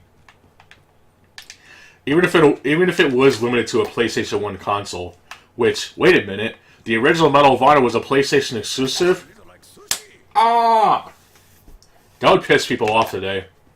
A console shooter made exclusively for a shooter console back in the PlayStation days. It's almost as if nobody cares because the game was actually decent. At least if people actually played it. Not to go all clown mode, but seriously, what the fuck?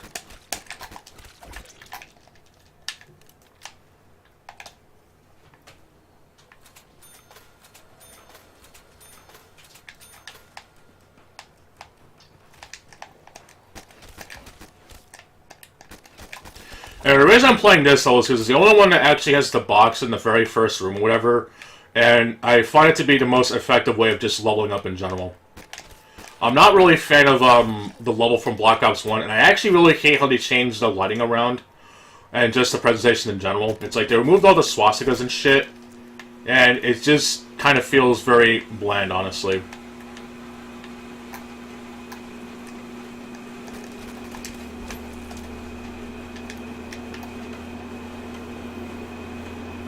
Like, if you compare the visuals from Black Ops 1 to Black Ops 3, it is so just depressing. And not even in a good way. It's just like, they actually ruined it, in a way.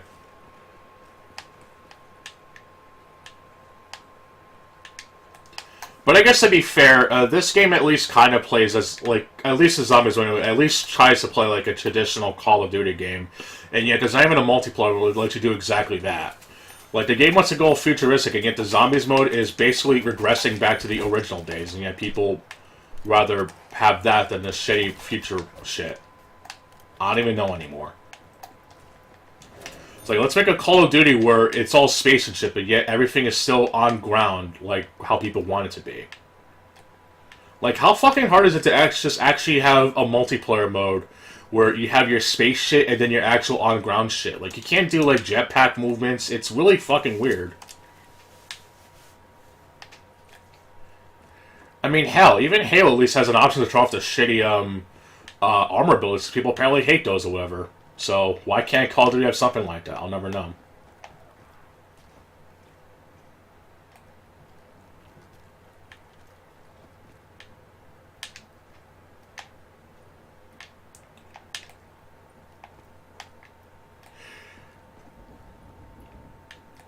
Well, to be fair, it is Black Ops 3's version of it, but because of the way the progression is, playing on this one is the only way to go. I also really hate how you have to pay for every fucking level in this fucking game. Which, World of War also kind of started that bullshit trend with having to pay for fucking extra levels and shit. So it's, even the precious Call of Duty, even back in its infancy, even though people legitimately don't even talk about the original trilogy of Call of Duty, which is disgusting, World of War is just as guilty for having zombie levels being bought as DLC, and then literally milking it again in Black Ops 1. It's disgusting.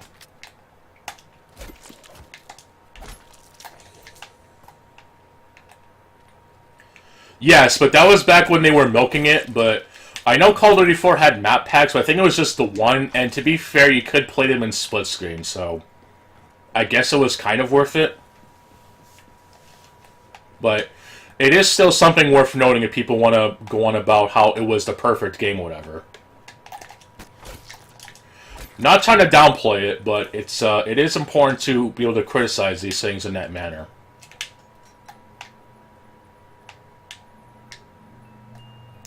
Especially since the first level, the name I can't remember right now, is I think it's good for like introductory players, but it is so fucking slow, and I really hate you can't really change anything. It's like the one thing I'll give Black Ops 2 Zombies is that you can kind of change it up a little bit with you know, what wave you want to start on, whatever, or having some variables to make it interesting. I don't know why no other COD game worth a goddamn actually bothered implementing such a feature. Yeah, basically.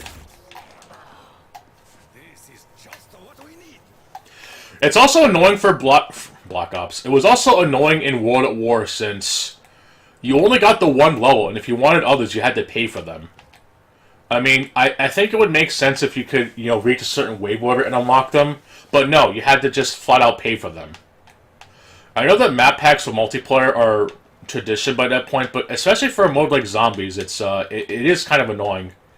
And even Treyarch was basically milking the fucking levels again in Black Ops 1, which sure didn't come back for Black Ops 2, which is kind of weird, since the only COD game on 360 that lets you do 4-player zombies compared to Black Ops 1. And honestly, I don't even like Black Ops 2 Zombies. I fucking hate it. It's like Treyarch was trying to remake Turok with the fucking horrible-ass fog it got in there. The fucking floor's lava shit was annoying as hell. I hated it. It was really fucking annoying. Base levels are fucking terrible. They made Nuketown Zombies DLC at a point in time, which, to be fair, they did eventually make it free to everyone, but it was still fucking stupid. And the levels are just not really that fun.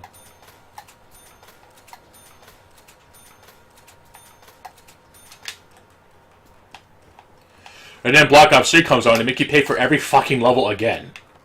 I think Black Ops 2 at least had you pick from a couple of levels. But in Black Ops 1, you only got the one level for free, and then Dead Ops Arcade, which was honestly the best one in my opinion. And that's kind of why I got this game, if I'm going to be honest. And then, of course, 5 with all the presidents and shit.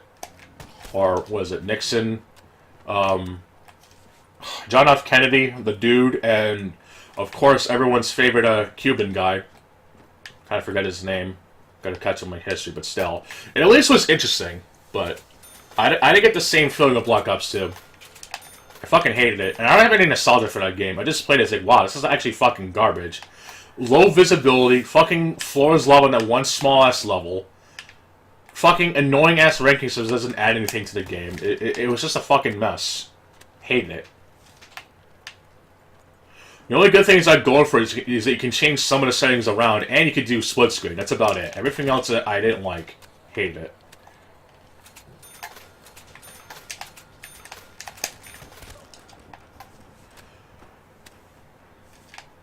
Yeah, that's the one. That's all I was talking about with all the 4 characters and stuff.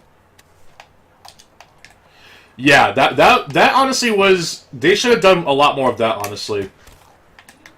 But the one thing I really hated about that, my only issue, is that you couldn't pick the character you wanted. Like, for some reason, they didn't do their thing in Left 4 Dead. You can just pick the character you want or just have it set to random. If you could have it set to whoever you wanted, that would have been perfect. Like, if you want to play as Nixon without having to reload the game every time, that would be just chef's kiss. Or even playing as the Cuban dude. Fidel, yeah. If there was a way to play as the characters you wanted, or just go random like the game usually goes, I would be fine with that.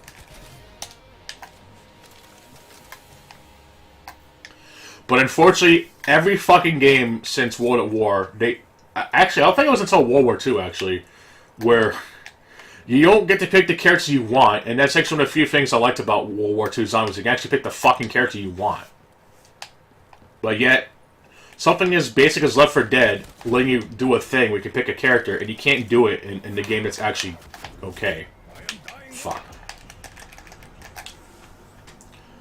Anyway, I was going to show a glitch where if you quickly switch weapons, you actually lose the death machine, but you also have the same limitations of the death machine. We can't, like, pick up stuff, but I died, so...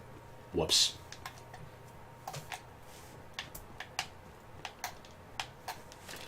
Also, I really hate the level progression in Black Ops 3 Zombies. It legit makes no fucking sense. I hate to do this. I kind of have to pause the game again to kind of show my point or whatever. Because I just have to explain how fucking retarded this is. So, in Black Ops 3, I'm sure you probably already know this, but just in case people might be watching, because YouTube's participant system is fucking stupid. The Shiva is usually the weapon that's in all the starting rooms. And in order to rank up weapons in Black Ops 3, you have to reach the level requirement for them. And they don't take effect until you start the game again. So I'm going to look up Shiva from Black Ops 3.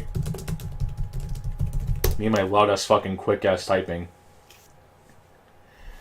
I don't know what, let me see.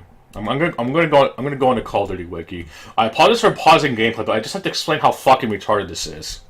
As someone who kind of enjoys playing Black Ops 3 sometimes, this is fucking stupid.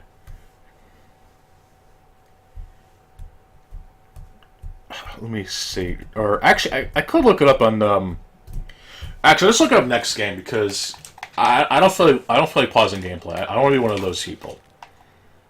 I don't like to waste time, but I'll just you have to basically be at a pretty high level. It's like that meme from Rick and Morty. You have to have a pretty high IQ to understand this shit.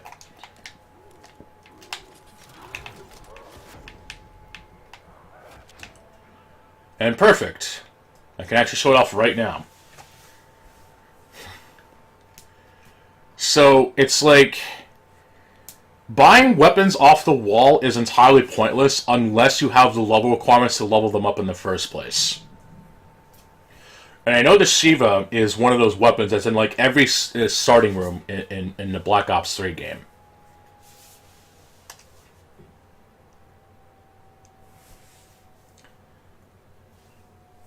Well, it's not terribly hot right now because the AC hasn't gone off in a while, so I guess that's good.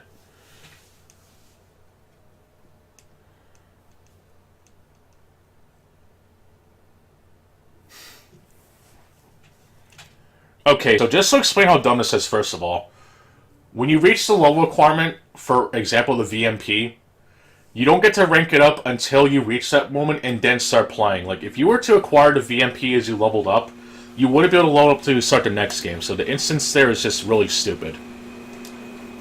And also for number 2,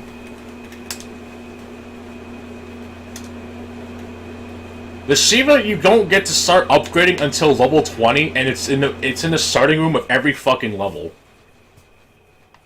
Like, how fucking stupid is that? And I think there's 35 levels in Black Ops 3 Zombies, and this is a weapon that's in like every starting room. It's so fucking stupid. And the same thing with, what is the, I think it's the Alcar 9 or some shit. With, that one level. I forget the name of it.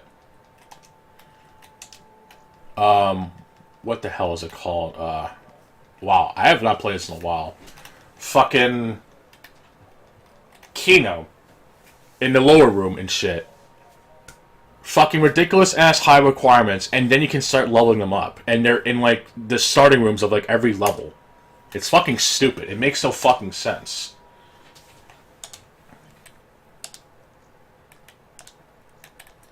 Like, what the fuck was Treyarch actually thinking? I just honestly don't get it.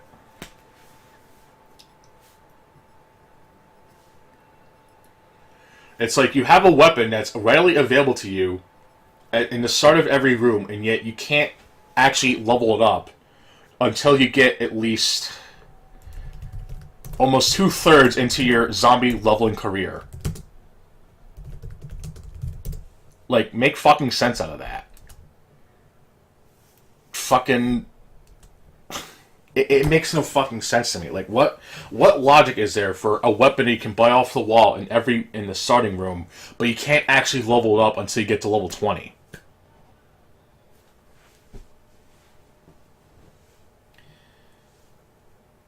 And even if you were to use the weapon without it, it's like you don't get any experience for it. So, if you wanted to get the attachments to it, you have to reach the level requirement first, and then you can start grinding it. It's just fucking stupid.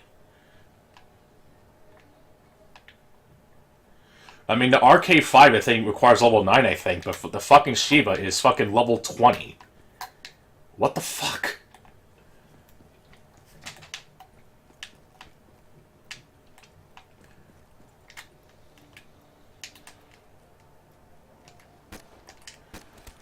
Like, in the early levels, it's like using wonder weapons is more preferred, and then as you start leveling up that one specific weapon, they kind of start to become obsolete because you can't even upgrade them.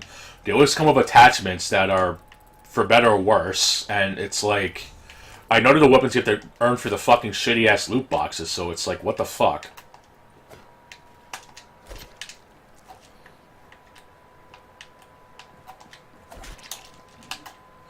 I hate to go on a fucking tangent drive on this on live, but it's just like, it just baffles me.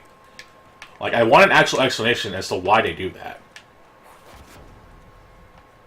Yeah, I can definitely see zombies being played out. I'll at least give was it Cold War this, is that the few times I did play it online, don't even ask me why I bought that shit. I don't even want to talk about it. At least you can technically pause the game online. It's like when you're playing Saints Row the Third or Saints Row 4, when you're playing an online session with another person, and you pause the game. It pauses the game for everybody. So I'll at least give it that. Because even when you're playing Black Ops 3 local multiplayer, you can't pause the fucking game at all, which is immensely retarded. And Treyarch actually found a solution that makes the most sense. Instead of fucking running around in circles like with a chicken with his head cut off, you can actually just, shocking, pause the game. And it pauses it for everyone. And I think there's an option to leave, too, if you don't feel like waiting around. So I'll definitely give the game that. The problem is that you have to connect on to play it, and you need a fucking Activision account to play it, so it's like one step forward, too many steps back. Also, why the hell does Black Ops have... Black Ops? No. Whack Ops. Yeah, there you go. Whack Ops. I think I got that from Reverend Bird. Why the hell does fucking Black Ops Zombies or whatever have this really fucking weird-ass lore and shit that makes Dark Souls blush in the corner?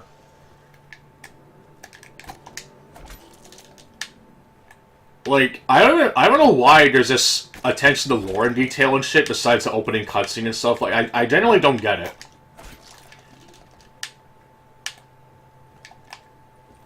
I hate to sound like a simpleton who's trying to ask for things to be laid out in front of me like DSP, but why do they explain the story in the way that they do?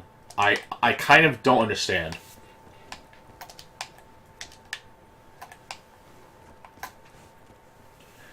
It's also very ironic because most of the kids who play these Call of Duty games, they look at something like Metal Gear and fucking scoff at it because, oh my god, I have to sit in front of a camera for 5 hours while the cutscene play out. But then when they play something like Call of Duty and Zombies, the fucking story in those games is so fucking convoluted that it makes me question what they consider as sane, if that makes any sense at all.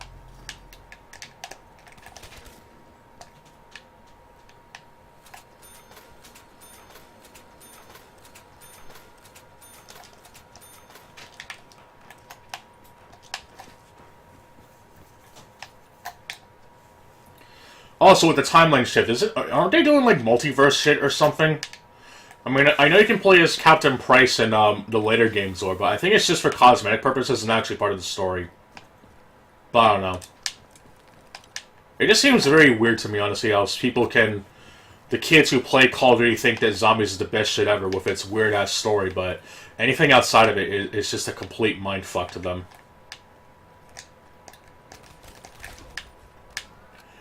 Oh my god, you grabbed the nuke too early, now I'm not gonna get any points. So fucking tiring.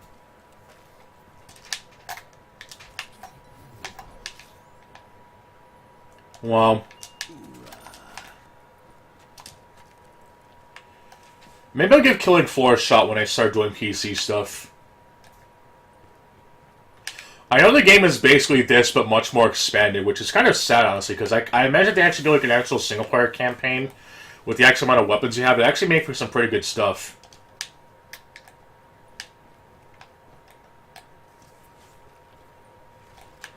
Which is kind of weird, because I actually really like games like Jet Set Night. And no, it's not affiliated with Jet Set Radio, unfortunately, but it's more or less an old-school inspired arcade game like Mario Brothers with tower defense mixed into it.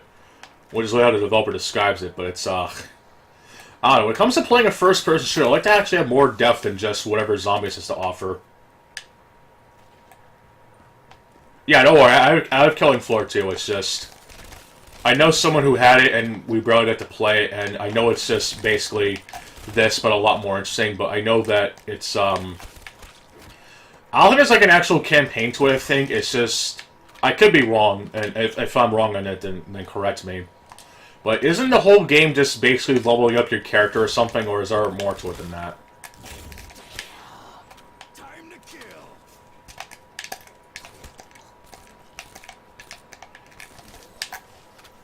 Like, I don't mind the wave-based survival stuff every once in a while, but it's like... I don't know, it's, I don't... At least with... Even though I don't want the progression in Black Ops 3, even though I'm playing it, but at least I have a reason to. Plus, I'm very low fucking level, so I kind of gotta start catching up. There's at least a reason to keep going and having a sense of accomplishment. I don't think I can get any of that with Black Ops 1 and 2, personally.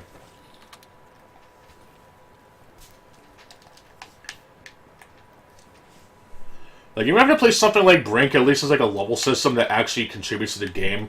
Like, I don't find the mindless gameplay of Zombies that interesting, personally. Unless there's like an actual goal that kind of makes sense.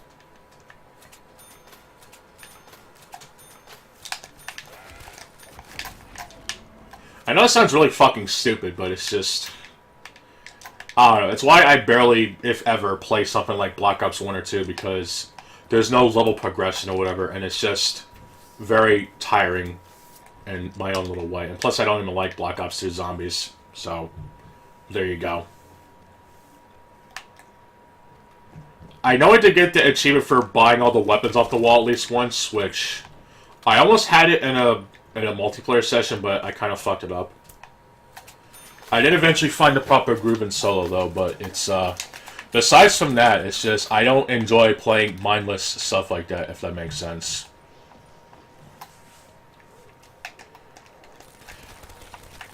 At least playing Modern Warfare 3 Survival Mode, there was like a sense of progression, if that makes sense, that wasn't annoying as I died. But I know Killing Floor 2 has some interesting gunplay, but if it's just wave-based survival with leveling up classes without whatever, I don't know if it would be interesting for me personally, but I could give it a shot, I guess. It has been quite a while since I played it, though, so maybe it might be a lot better, but with a game like that, restricting the gameplay to just wave-based survival is kind of disappointing. I'm gonna go on an old-school boomer mode, rant or whatever, but it's, I don't want to see games having such great potential going to waste.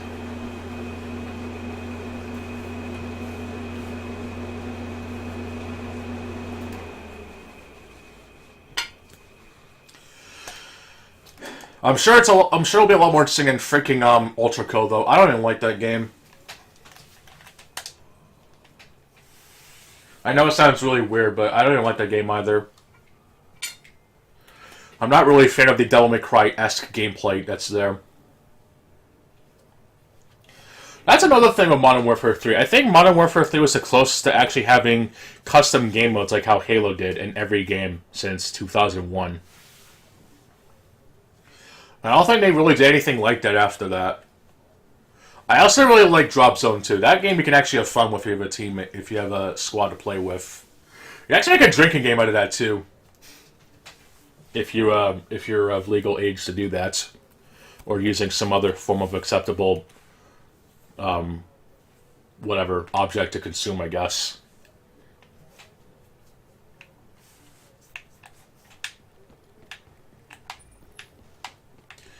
Also kind of works out for me anyway, since I am not very good at getting kill streaks. So I completely understand the concept of it, it's just I'm fucking terrible at it, and apart from getting good, there's nothing to do besides bitch about it. So I'm not very fond of playing Black Ops 1 multiplayer, but at least there's somewhat of a purpose of playing it, but I just don't really like the progression in that game anyway.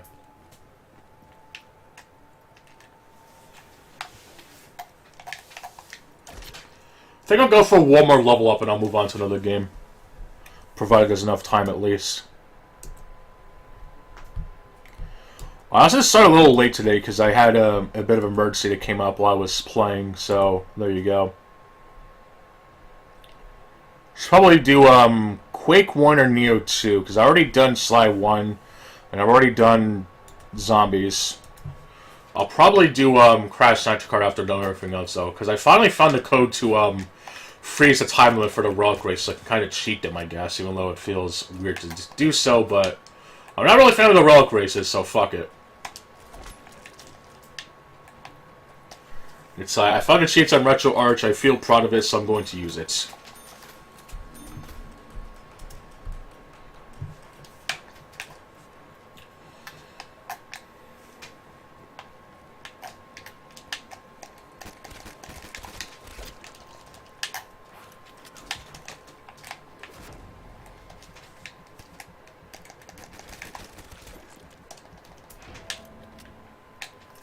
But yeah, I'm actually really looking forward to playing Rage 2, honestly. Like, that's actually a game I actually want to play. I just hope the post-game is better than Wolfenstein Youngblood, because I did like that game, I just really hate the post-game, because there's pretty much nothing to do after it. Can only do the same thing so much before it starts becoming annoying as hell. Not even the action missions they added was made up for it, honestly.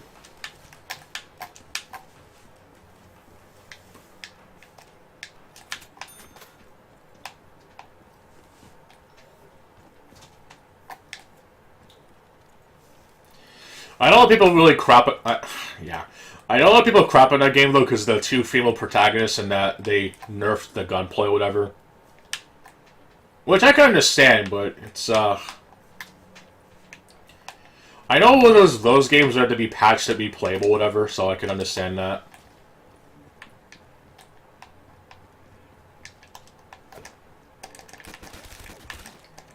At least I liked it better than Doom Eternal, I guess. I know it's going to lose some credibility, but I don't really give a fuck. I don't like playing linear-ass shooter games that are monotonous if it's annoying in that way.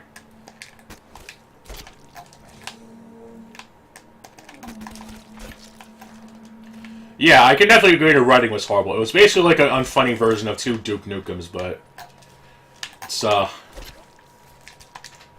I can definitely agree the writing was shit, but I at least could skip the elevator sequences, so they weren't completely painful. I think it was mainly the opening bit that had everyone turned off, because I certainly as hell didn't really see the actual writing per se, compared to like the few sword missions that are in the game, if I'm remembering correctly.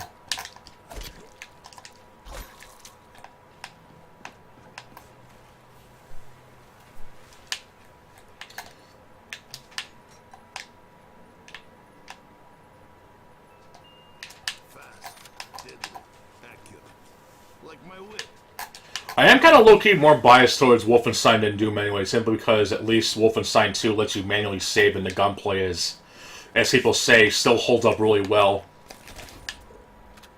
But, I don't know. I guess I'm just different. But, I don't know. If I like it, I like it. If I don't, I don't. And there's something I hate about it, I'm gonna fucking complain about it.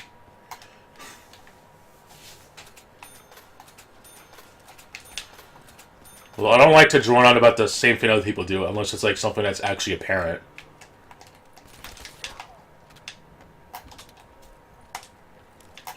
But like I said, maybe Doom Dark Ages will actually be beneficial with it this time, because it's supposed to take place before Doom 2016. People are like legitimately creaming over the fact that you can shoot shattered skulls as a weapon and stuff. It's just like, okay, is the game gonna be actually good?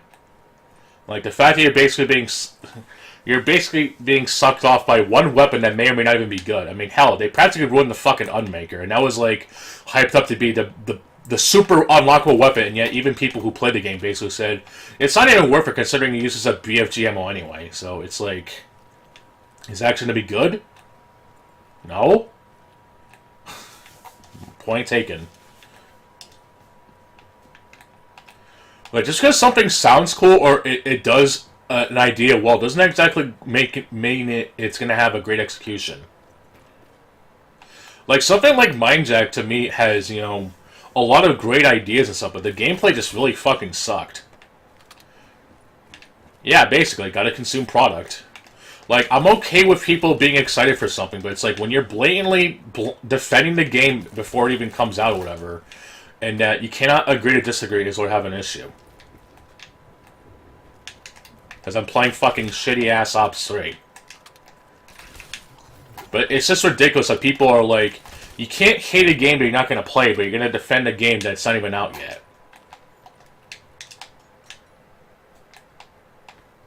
It's like you're arguing fucking religion or politics, or even abortion. Those are very fucking touchy subjects, and it should not be that serious, hate to pull a low-tier god again, over fucking video game taste. It's fucking retarded.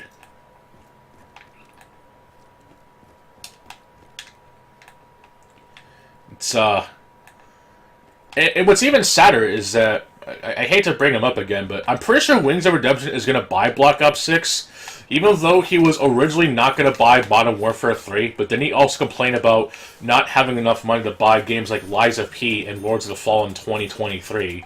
But then he got invaded, I guess, or whatever. He got shame-sniped in that game. He doesn't want to play anymore because people are invading his game and they're not giving enough money. It's like, dude, if you don't want to play shitty-ass Call of Duty, it's whatever. If you want to play Rainbow Six as terrible as you're at it, whatever. I don't think people are going to care that fucking much. It's okay if you don't want to play the new Call of Duty game.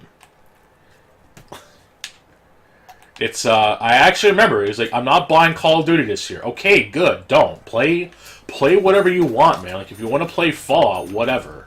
I mean, yeah, the shames might be boring, but if he honestly wants to play, then fucking let him.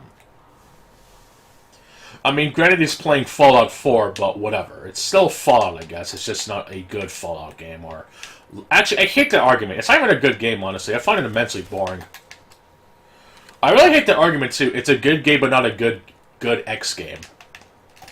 It just sounds really fucking stupid, first of all. It's like, if the actual game wasn't good, but the only reason it's so good is because it's tied to a label, then what the fuck does it make, then what difference does it make if the game itself is not that good? It's why I feel Doom 3 can stand on its own despite it not being exactly like the originals or whatever. I mean, you could definitely agree to compare to Doom 1 and 2, it's a lot slower, but I wouldn't consider it an abomination of a shooter compared to other games before and since. And also, granted, it came out the same year as Halo 2 and Half-Life 2, so it's certainly a lot of competition. But I don't consider it a terrible game. Some people do. I know the same person I bought doesn't like Doom 3. And even compared to Alien Isolation. But if that's how they feel, that's fine. But it shouldn't have to ruin friendships over it. Yeah, basically. Call of Wendy's Hot Chili 6. Actually, no. You gotta add Siege to the end of it. But still, it's I know people don't like Doom 3 for the varying reasons, but it's like most of it just boils down to the shotgun, which is fucking stupid, and that it's not exactly like the older games. It's just fucking stupid because people will rag on people for not liking the new Doom game because it's not exactly like the old ones, or whatever. Which it's not even close to the issue with me personally. I just don't like the level design. I really hate the fact that there's no manual saving or whatever, which. Whatever, but there's still a lot of other issues besides the blatantly strawman argument ones. The fucking story logs were fucking pointless even for a Doom game, but I don't know. They really tried to fucking oversell the fuck out of a game that didn't even need to have a super deep story to begin with.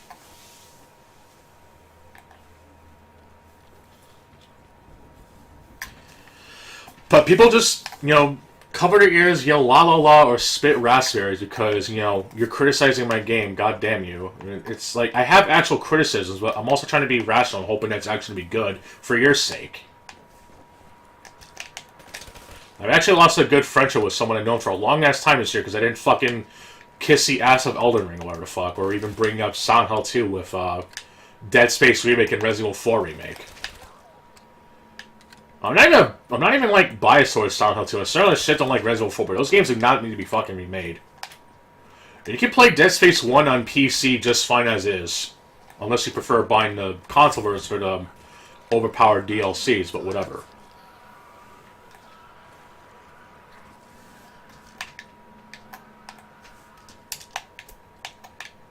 So God for people actually have actual criticism, not just the game sucks, so that means I'm shit at the game.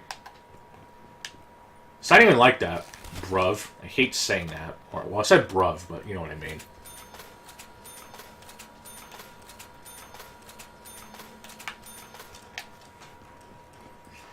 Like, trying to throw as many fucking olive branches as possible, and it's still just gonna be me being negative just for the sake of it. It's fucking retarded. Even with Nioh 2 especially.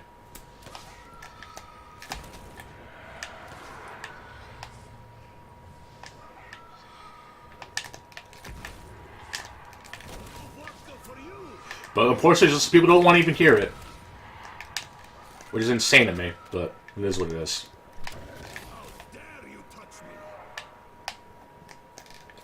But speaking of unfortunate opinions, I know that people really give Synthetic Man a bit of a hard time, especially with his Fallout video. Which, I don't know if he really watches videos, honestly. I've seen some of his videos, they're okay. I know he had an old video of him crapping on Doom 3, though. I really wish I don't even know how I have that video, honestly. I think I might have it, but I don't know. I might have to check. It was really shitty, too. I think that was one of his worst videos ever, honestly. I'll have to do like a special react to it, I guess. I don't know if I'll be taken down for that, though. I could do like a live reaction to it.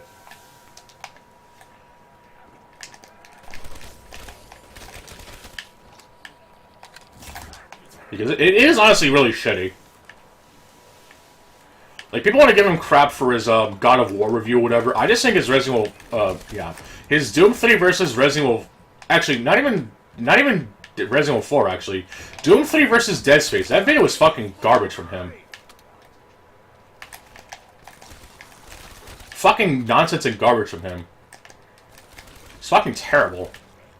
Worst video from him, in my opinion. Besides him giving Resident Evil 4 Remake Game of the Year, but that's another ordeal.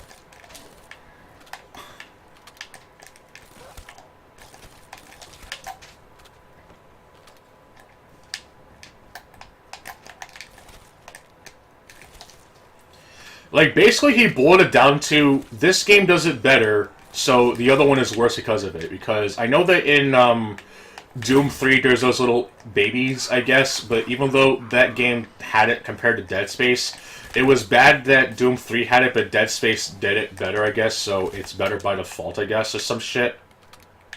It was really fucking stupid. I hated it.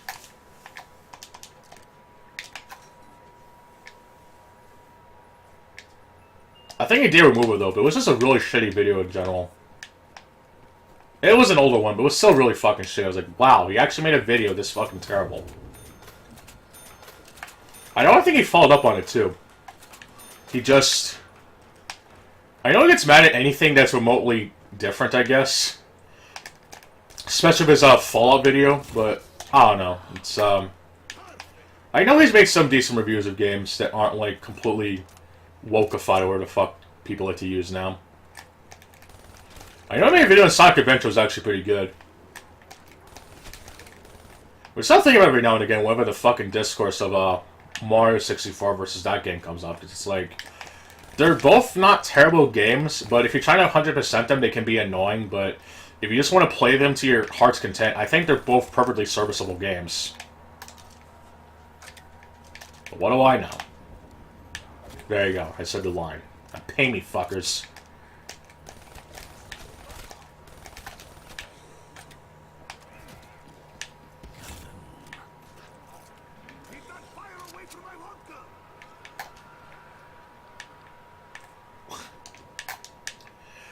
It depends if you tip him the donation goal, because if not, then he turns off the stream, actually. And apparently when you donate $10, YouTube gets a cut and Uncle Sam gets a cut. So you're technically only giving him $1 every time you give him 10. So, pay up.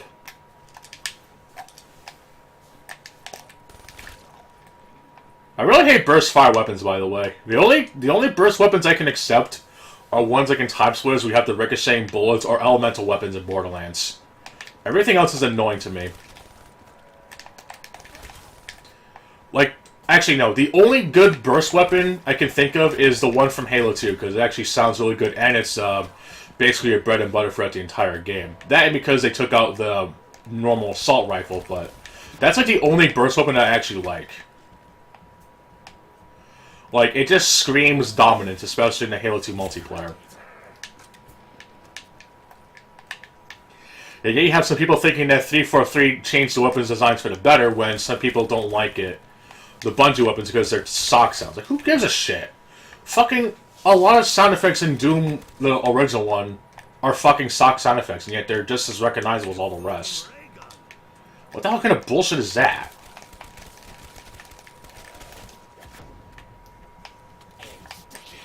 Some people really fucking funny with the criticisms, to be honest. And I don't like to think that I'm just complaining for the sake of nothing, but it's like, Jesus Christ, if you think I'm on the same level as DSP, then you're really fucking delusional, honestly.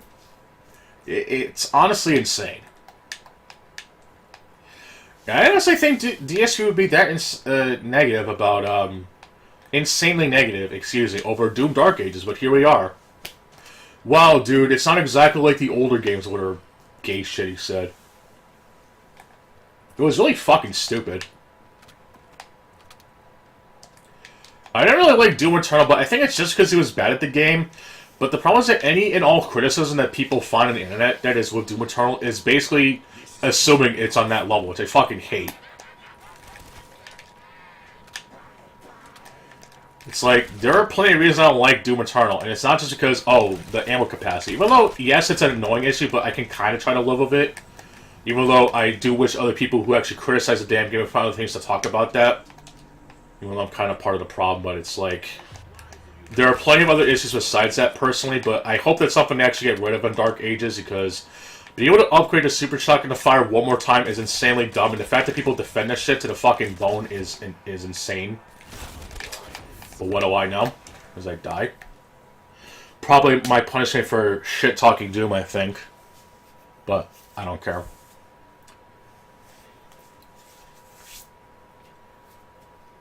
I guess since I'm already in the PS4, I might as well play some Quake 1, I guess.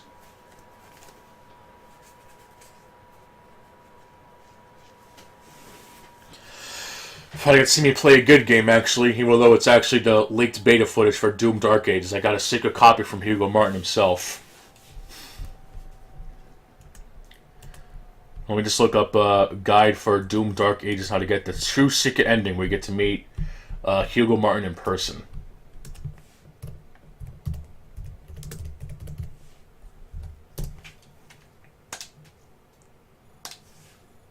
I get to level 9, but I don't care.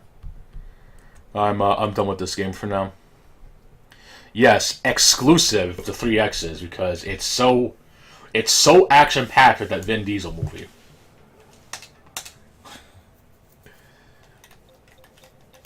Let's see. I think I have it in this folder. Here we go.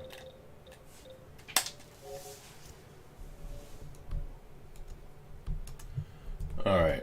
Let me get this up. Alright. Oh yeah, if you ever plan on playing this game or making videos, or apparently Nine Inch Nails has copyrighted audio in it, and that's fun.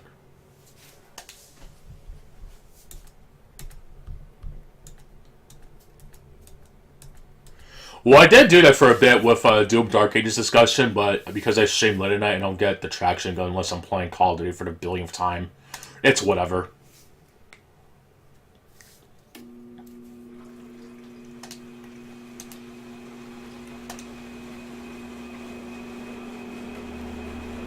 Maybe one day, I guess, but I know I technically stream later at night because I'm, you know, different time zones and shit, so maybe one day I'll hit algorithm in the right spot and I'll be blessed with actual people who actually want to watch me for me, I guess. But alright. Let me go ahead and unpause the game, or actually, let me make sure the music's off, actually, so I don't get muted and shit. And music is off, everything else is up. Okay. Alright, here we go. Okay, so this is actually the first episode, or sorry, the second episode. Oh my god, the game looks really fucking dark. Let me change it, actually. Display, I'll up the brightness a bit. Up to 20. And yeah, so doing this shit old school. 55 FOV. Fucking cry about it. Okay, that looks way too bright. Let me lower it a bit. I'll put it to 10. Forgot how dark this game is.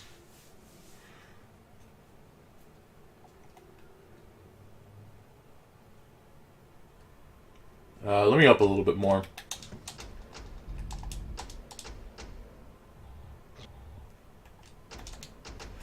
It's like I'm DSP right now trying to adjust the fucking camera in his Let's Plays. Okay, I think 13 might be okay, unless it's too saturated.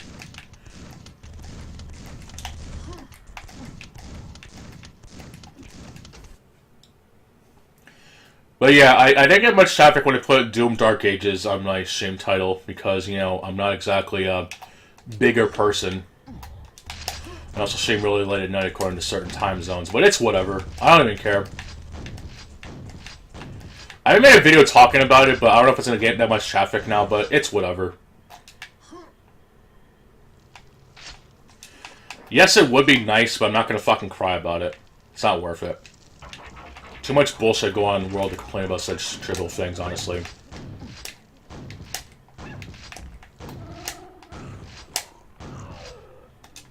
Anyway, I'm actually playing the second episode of the first expansion, so I hope you're ready for that. I'm certainly not. I will have any experience of this, so this is going to be amazingly fun, I'm sure. I'm going to be saving my fucking ass off because this game pretty much encourages it, and I don't want to hear it.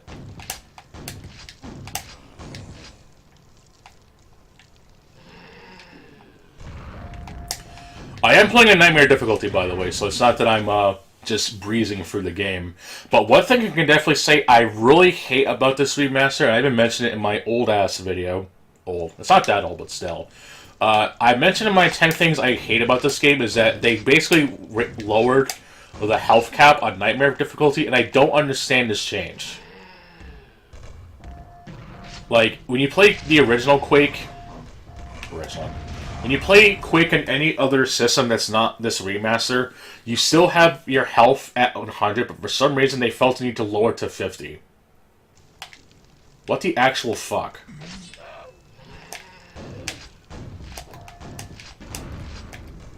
Is there any justification for that? Because I think that's really fucking stupid.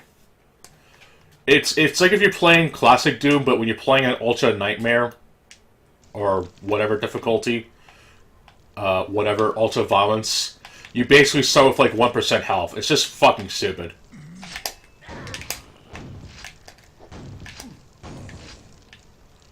I'm also not a fan of how you need a fucking Bethesda to play this game online, but whatever. I guess it's better than what Doom did back then when you had to have the online account to play the fucking game at all, but it still really irks me that you have to... that Doom did not get any form of online multiplayer. Then I probably just bitched that you need a Bethesda account anyway, so it wouldn't really make much of a difference, but it's still pretty fucking stupid that Classic Doom did not get any form of online multiplayer whatsoever. To quote DSP, it's fucking bullshit, dude. It actually really is.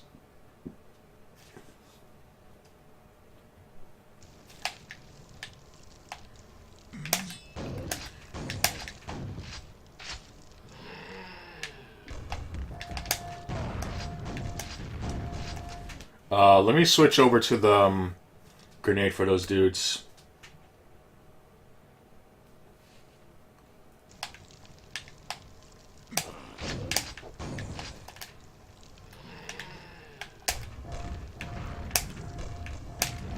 But yeah, this Doom Dark Ages gameplay is certainly high octane. I'm kind of impressed how they made the graphics look a lot worse, but the gameplay is infinitely more fun. It's almost like playing an actual first-person shooter or something. I'm shocked. Like, who'd have thought that by not making the gameplay filled with combat arenas nonstop will be actually engaging. I mean, granted, Nioh 2 does that, but only if it's short side missions. They're not really that annoying anyway. So, what the hell? Well, honestly, if Nioh 2 did do their thing in the main missions, I'd be really fucking annoyed. It's like, okay, you're in a room, oh, time to fight enemies. That would just really annoy me, honestly. An invisible barrier preventing artificial progress. If I want to do that, should I just play a fucking beat 'em up?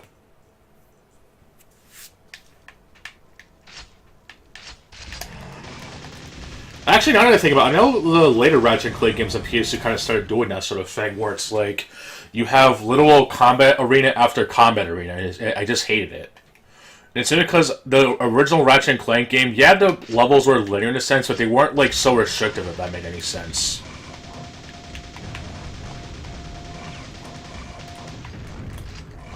It's like, if you knew what you were doing, you weren't held down by such artificial boundaries, and it was fucking annoying.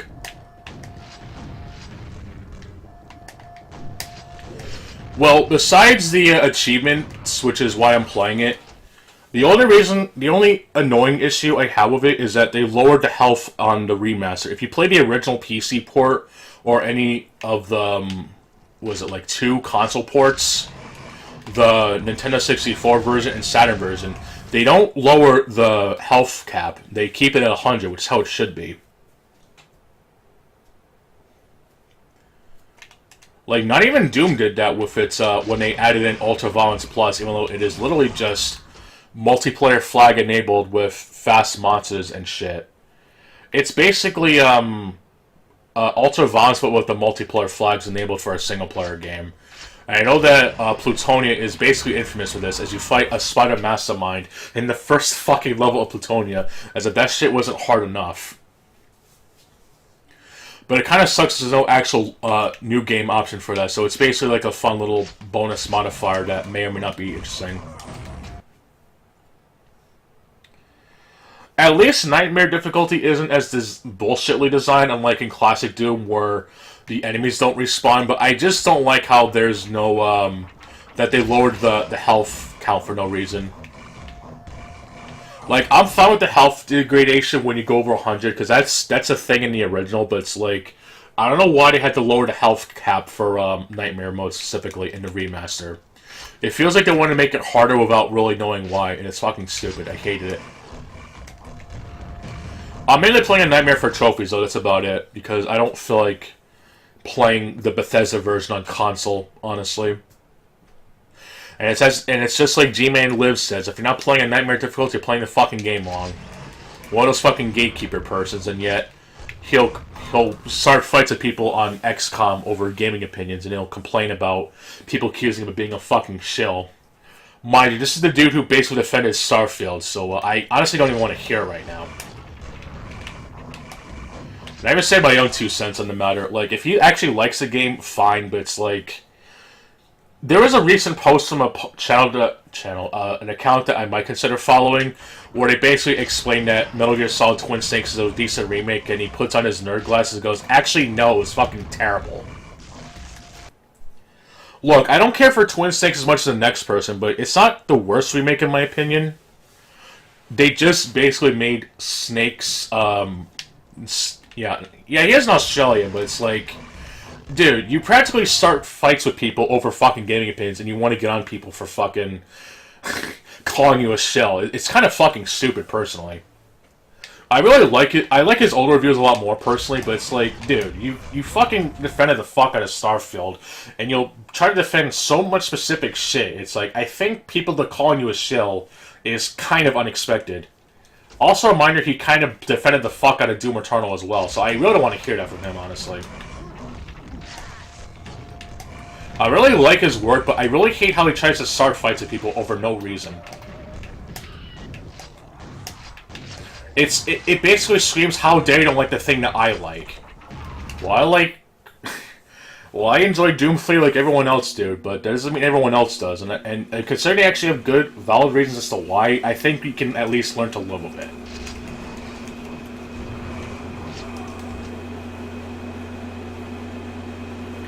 I know people are also Australian too, but it's like, he practically gets on people's case if they so much as like somebody he doesn't. It just comes off as really uptight to me personally. Not to diss his work, but it's like, you do know that acting like that is going to make people make you think you're a shell, right? It's like with Matt Muscles when people were asking him to do what happened to Resident 3 remake? Because no, the game is fine. It's like, dude, the remake is known to be a piece of shit. You're not gonna cover because you think the game is fine? Okay. It's just fucking stupid, personally. I lost respect after he said that shit. No, the game is fine, actually. No, it's not. Fucking Capcom rushed the fuck out of that shit. Use the exact same engine as Resident Evil 2. Cut more content compared to Resident Evil 2 remake, and it's just a shitty remake that Capcom tried to capitalize on because Resident Evil 2 was such a fucking lightning in a bottle hit. You know, it's basically RE4, but wearing the Resident Evil 2 skin, but whatever.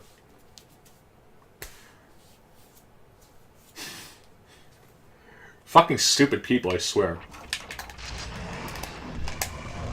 Or at least having stupid personalities or whatever, or different mindsets that makes you question them.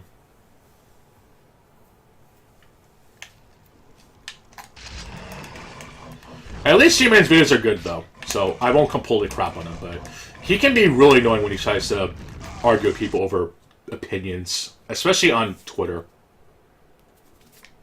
It's like, dude, if he actually likes the game, fine, more power to him, but it's, the game is known to be shit, so don't act uptight when people call you a shill, especially when you monetize your videos. It's not, to quote, Michael, I think his name from Crisis 8, I thought that'd be fucking obvious. He also said on Twitter that that they should have remade Heretic Hexen or whatever, and I guarantee he was gonna fucking shill Doom Dark Ages. I guarantee he was gonna shill it. Or whatever they call it now. But whatever. But anyway. Fuck, I just get hit by that door. Yeah, gaming difficulty is a touchy subject, especially with the Souls fandom. The way that I look at it, though, is that there are a lot of great games that don't even have difficulty options that consider some of the best games in the series. Like with, Soul Reaver. That game doesn't have a difficulty setting, and people fucking love the game.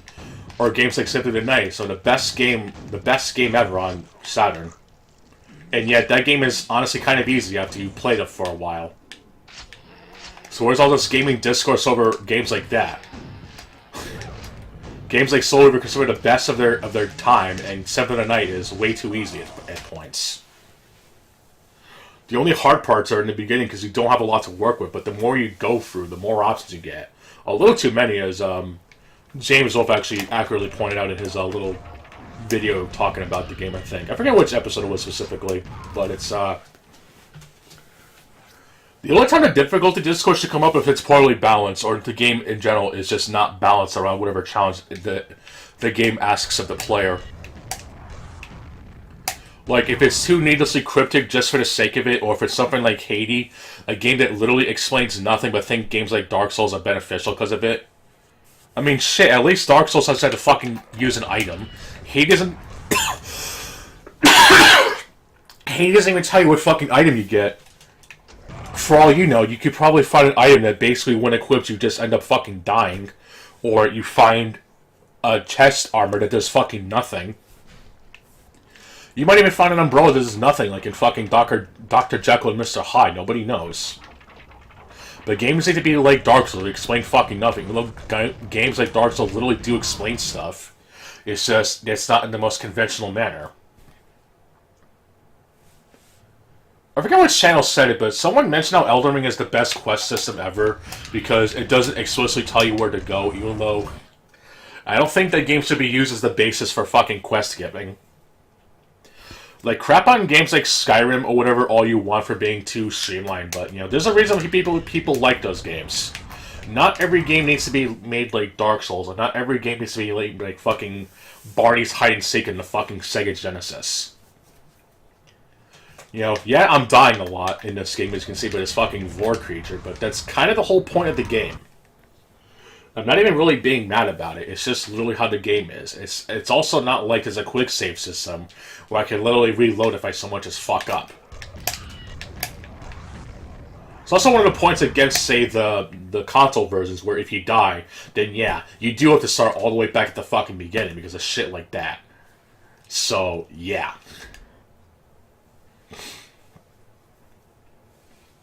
Honestly, I don't know about that, because I certainly remember in Toy Commander that you had to beat levels in a certain amount of time, and if you did, you couldn't even beat the boss. Because you actually not only have to beat the levels, but you also have to beat the levels in a certain amount of time so you can actually beat the boss. I think that would kind of piss off some people, actually. Imagine if DSP actually played that shit. What the fuck, dude? It was 5 seconds over. What do you mean I can't fight the boss now? This is fucking stupid, dude. I beat the level. Just give me the fucking reward, you stupid game. Or, what's that mission with, the second world where you have to defend the dollhouse? Dude, what the fuck? I fucking shot the tank, and it still blew up the fucking dollhouse. Fuck this game.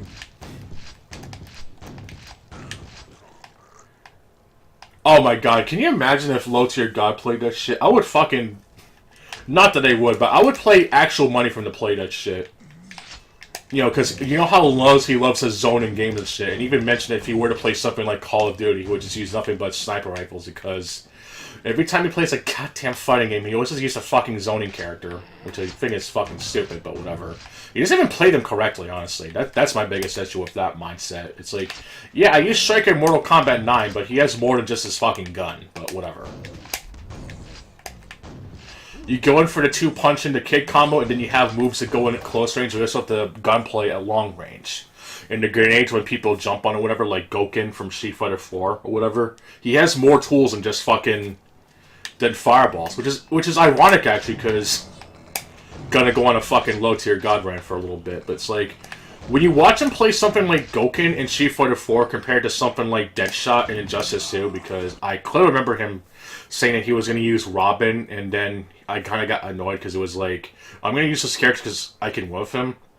It's like, at least with Gouken, I could very well be misremembering, but at least with Gouken, you actually see him doing other things. I mean, yeah, he has fireballs and stuff, but he actually has other moves that the character has.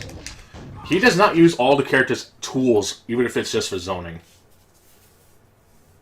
I'm trying to think of a scenario that, that Mr. Sparrow would come up with if he were to play Toy Commander. Give me a minute as I try to die again.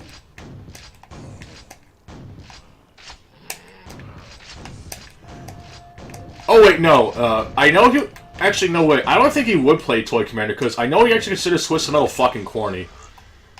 I actually... Fuck.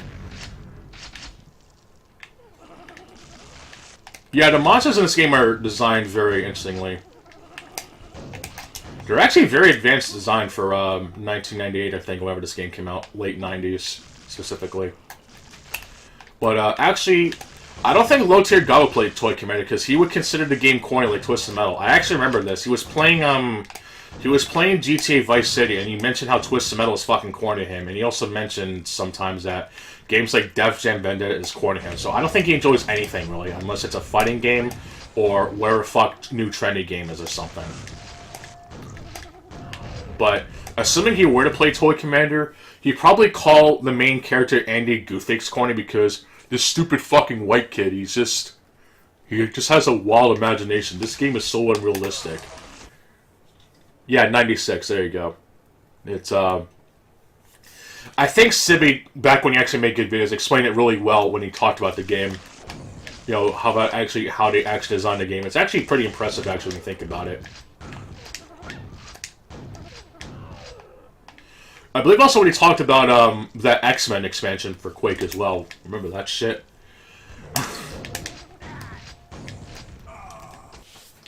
They're basically animating every 3D model with frames and shit, so it's actually a lot more impressive than what it looks.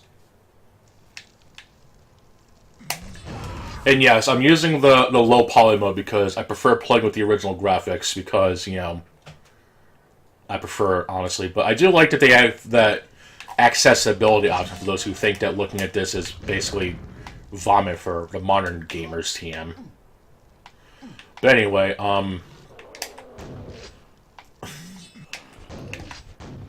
So I would imagine if Mr. Sparrow were to play Toy Commander, he'd just call it fucking corny, and mention how the game is stupid because you have to push a fucking tank or you have to push an egg on top of a boiling pot of water or some shit. He would just call it corny, just break the disc or something. Oh yeah, the monster designs in Quake 2 are interesting. I gotta get around to playing that game at some point. One thing I really hate about the Quake 2 remaster is that they made the game local multiplayer for 8 players on Xbox and PC, but not PlayStation. What the fuck is up with that? Like, people say Xbox has no games, and yet Quake 2 literally lets you do 8-player split screen. But sure, guys, Xbox has no games. I think this is a bunch of bullshit, personally.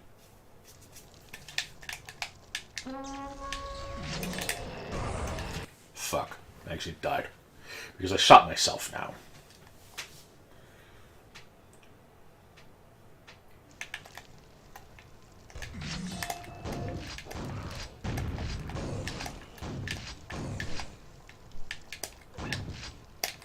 At least one good thing about this modern games achievement list is that you technically don't have to go for the secret levels. So whenever I find a secret exit, I can just go to the exit and load my save zone to go for an extra level, I guess. Because you don't have to go for the entire episode list. Just reaching the secret exit is more than enough. So I didn't really play the... I don't know if I did or not. I think I only bothered with the first one, but I didn't bother with the other levels. I know the shower episodes has that pyramid level where you have less gravity or something. I don't remember. It's been a while, but I know it's a thing where you can do that sort of thing.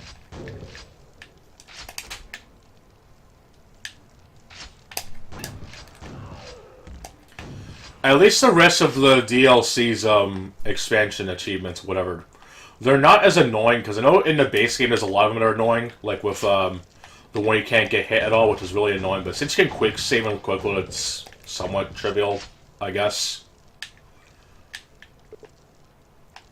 But it's just really because of the fact you can quick save, which I'm perfectly fine with.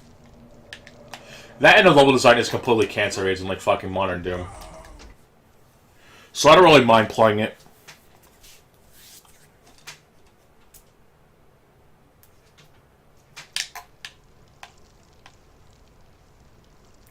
At least I'm like DSP that steps forward, quick save.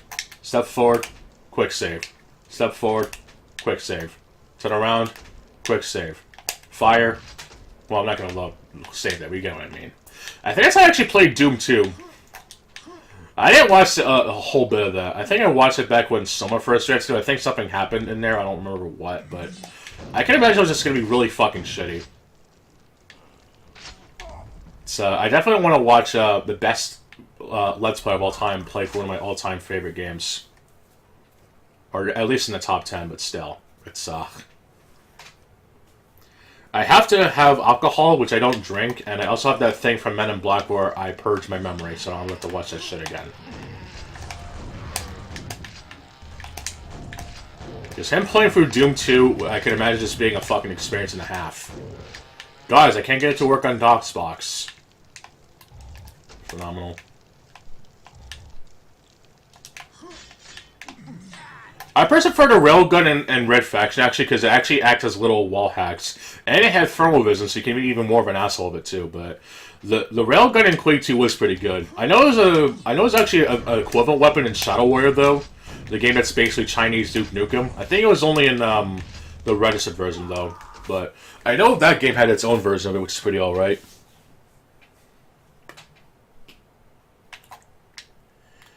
I'm kind of disappointed that Shadow Warrior didn't get a console release. It did for mobile phones, so it's fucking weird to play.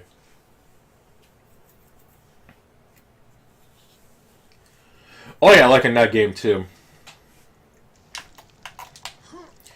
I know people don't really like Perfect Dark Zone, but I really like the fact you can at least bring in your own weapon loadouts and stuff, which unfortunately is a lot of great weapons as there are. I think there's only like 2 that are actually useful. I think it's the FAMAS, or whatever it's called in that game, the Famous, because it basically gives you cloaking powers, and the shield that basically protects you or something, so that's really nice. And they also take up spots, however, on your inventory, so it's like you can carry 4 pistols, 2 SMG or assault rifle weapons, and then the bigger weapons take up 3 spots, so Not really a fan of the loadout system, whatever you want to call it, but at least it's something interesting, I guess, if you want to play schematics or whatever. And hey, you can actually dual-wield weapons in that game, so that's nice. You can dual-wield the two oozes in the game, pretend you're playing Shadow Warrior. A really shitty version of it, but... I saw how to play through that game than fucking Modern Doom, to be honest. It also reminds me of Hitman when you collect a weapon and you carry it to the end of the level, you can use it in other levels. So I actually really like that. That's like the one thing that does make that game unique, because I don't recall any games of that caliber doing similar to that.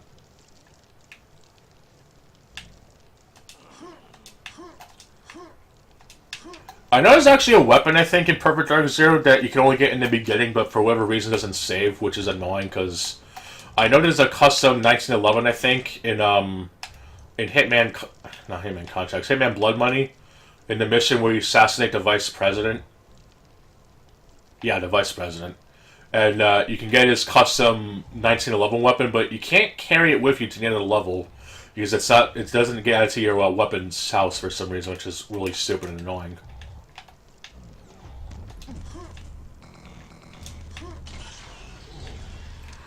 I also want to play the Absolution version of the game. The version on Switch that's basically a hybrid of Hitman Absolution or whatever.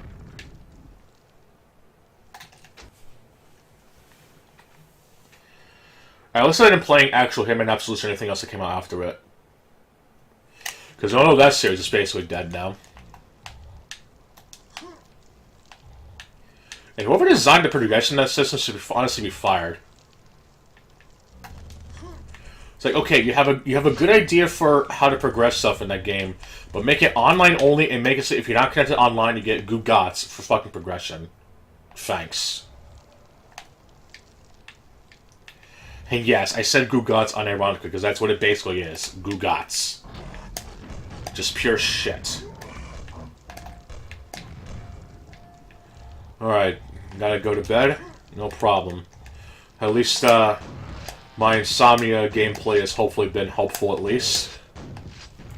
Maybe next time I'll play Dark Souls 3 so you can get some even better sleep, because now you said that game puts you to sleep. Or actually, I could just have footage of me fighting Sister Freed with my lower level build or something. That should help ease the pain. There are some people who actually deal with insomnia, actually.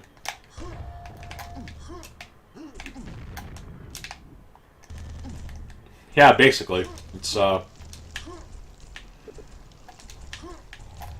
But, let's be honest, at least playing Dark Souls 3 is actually a game and not something like The Last of Us. Like, yeah, Dark Souls 3 is boring, but it's still a game. Just not some people's type of cup of tea, but I can at least say Dark Souls 3 is a game. And not like it's the game of all time. You can at least play Dark Souls 3 like it's a game. It's just a really boring game. Even Metroid Fusion's linearity was more interesting. But that's another story for another day.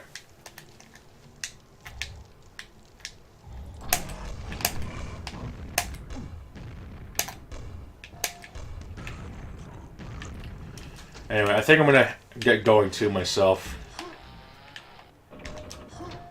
Oh yeah, Last of Us. I'm looking forward to Nioh Druckmann making another game that's not exactly like The Last of Us, or everyone said he wasn't going to do that. It's kind of ironic since I know some people bringing up about Phil Spencer not closing down people who made Hi-Fi Rush, or then he went against his word or something. So you can't even trust the people anymore. Oh, okay. What the hell is up with the games I've been playing, like, turning people into Noob Saibot? First fucking Cy Cooper, and now the Hell Knights, whatever they're called in this game. Apparently there was a bug that made the names go from Hell Knight to Death Knight. Well, I'm pretty sure they're called Death Knights originally. Just a really shitty typo.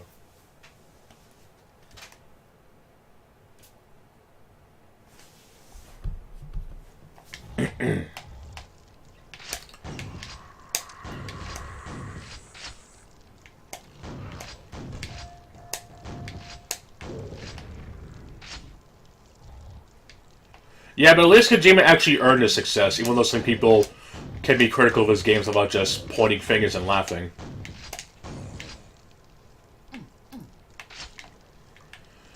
And considering it took Kojima to do the bullshit in Metal Gear Solid 5 compared to Neil Druckmann, I think Kojima can at least brag about his success. But it doesn't mean either mean the criticism.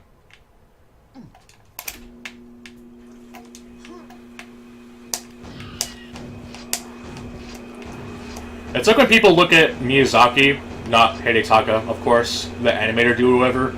It's like, people could see him as an asshole, but he at least actually makes good stuff, so you kind of have to just let the man talk, I guess. I'm just a cook.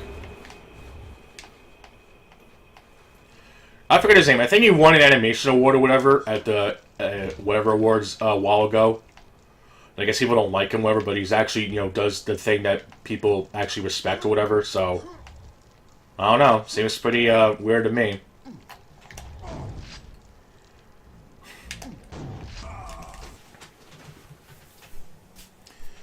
But I do hate how people downplay Kojima's games as if they're like Bayonetta or whatever, when games like Bayonetta are kind of part of that problem where you have to watch cutscenes at a time and then play the game or whatever.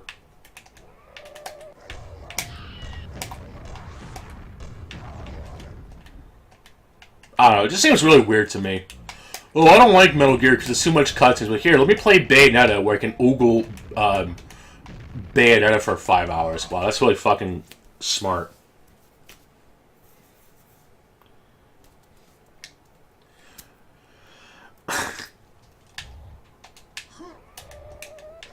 I don't mean to keep you up, but it's just like, at least Metal Gear has fucking gameplay. Like, even if you watch the cutscenes or don't, there's still fucking gameplay. Like, that's what I look at mainly.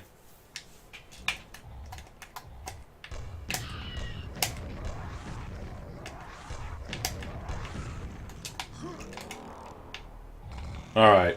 I don't mean to keep you up with my tangents, but it's, at least we're both civil in ways which you don't see, unfortunately, too much nowadays. I will be doing Metal Gear Solid 2 soon, though, but I definitely want to try to get to VR missions first.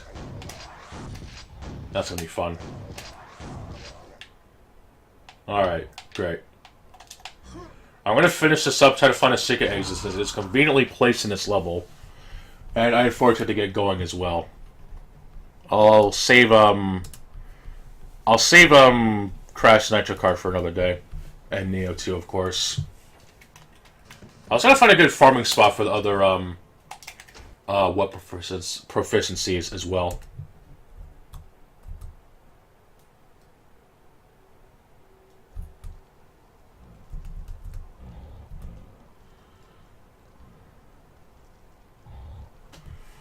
Alright. Yeah, I was just looking at the guide. Shh, don't tell nobody. It's the guide on how to get good at the game.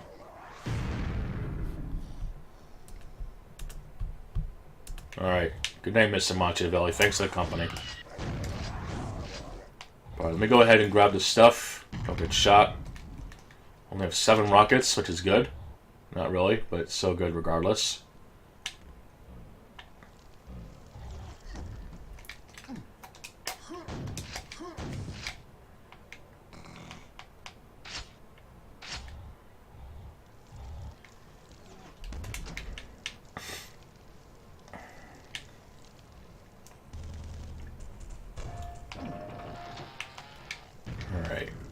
No. Try not to get hit too much, because I know that's going to be annoying.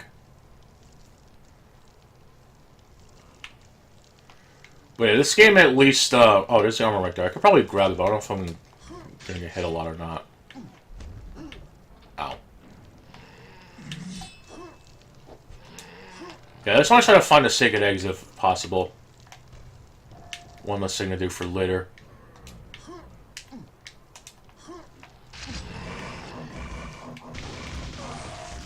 Wow.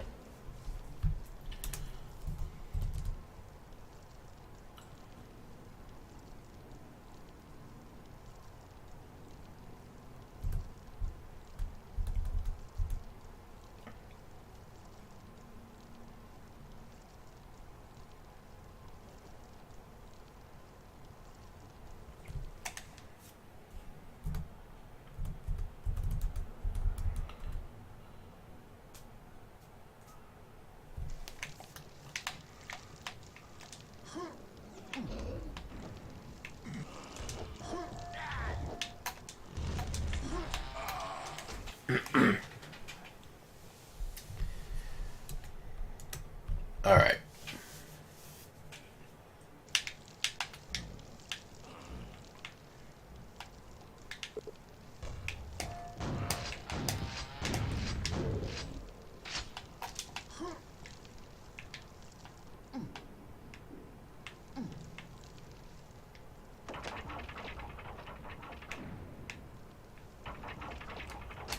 Well, I must try to activate this, I guess.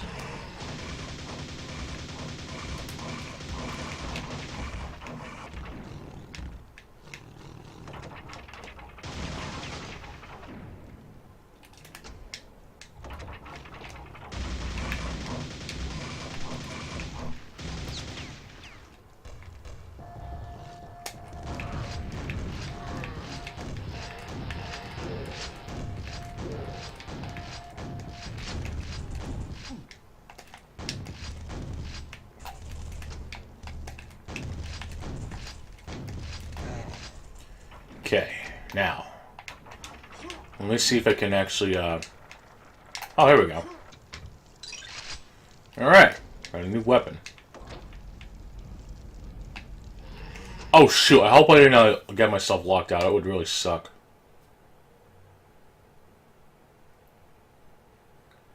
That would suck. Okay, here we go. I'm going to just save here so I can activate the secret exit, and I'm going to get out of here. I become bored with life and must entertain myself so I don't get bored now. Alright, the Gremlin's Domain. Let's see what this level's all about real quick.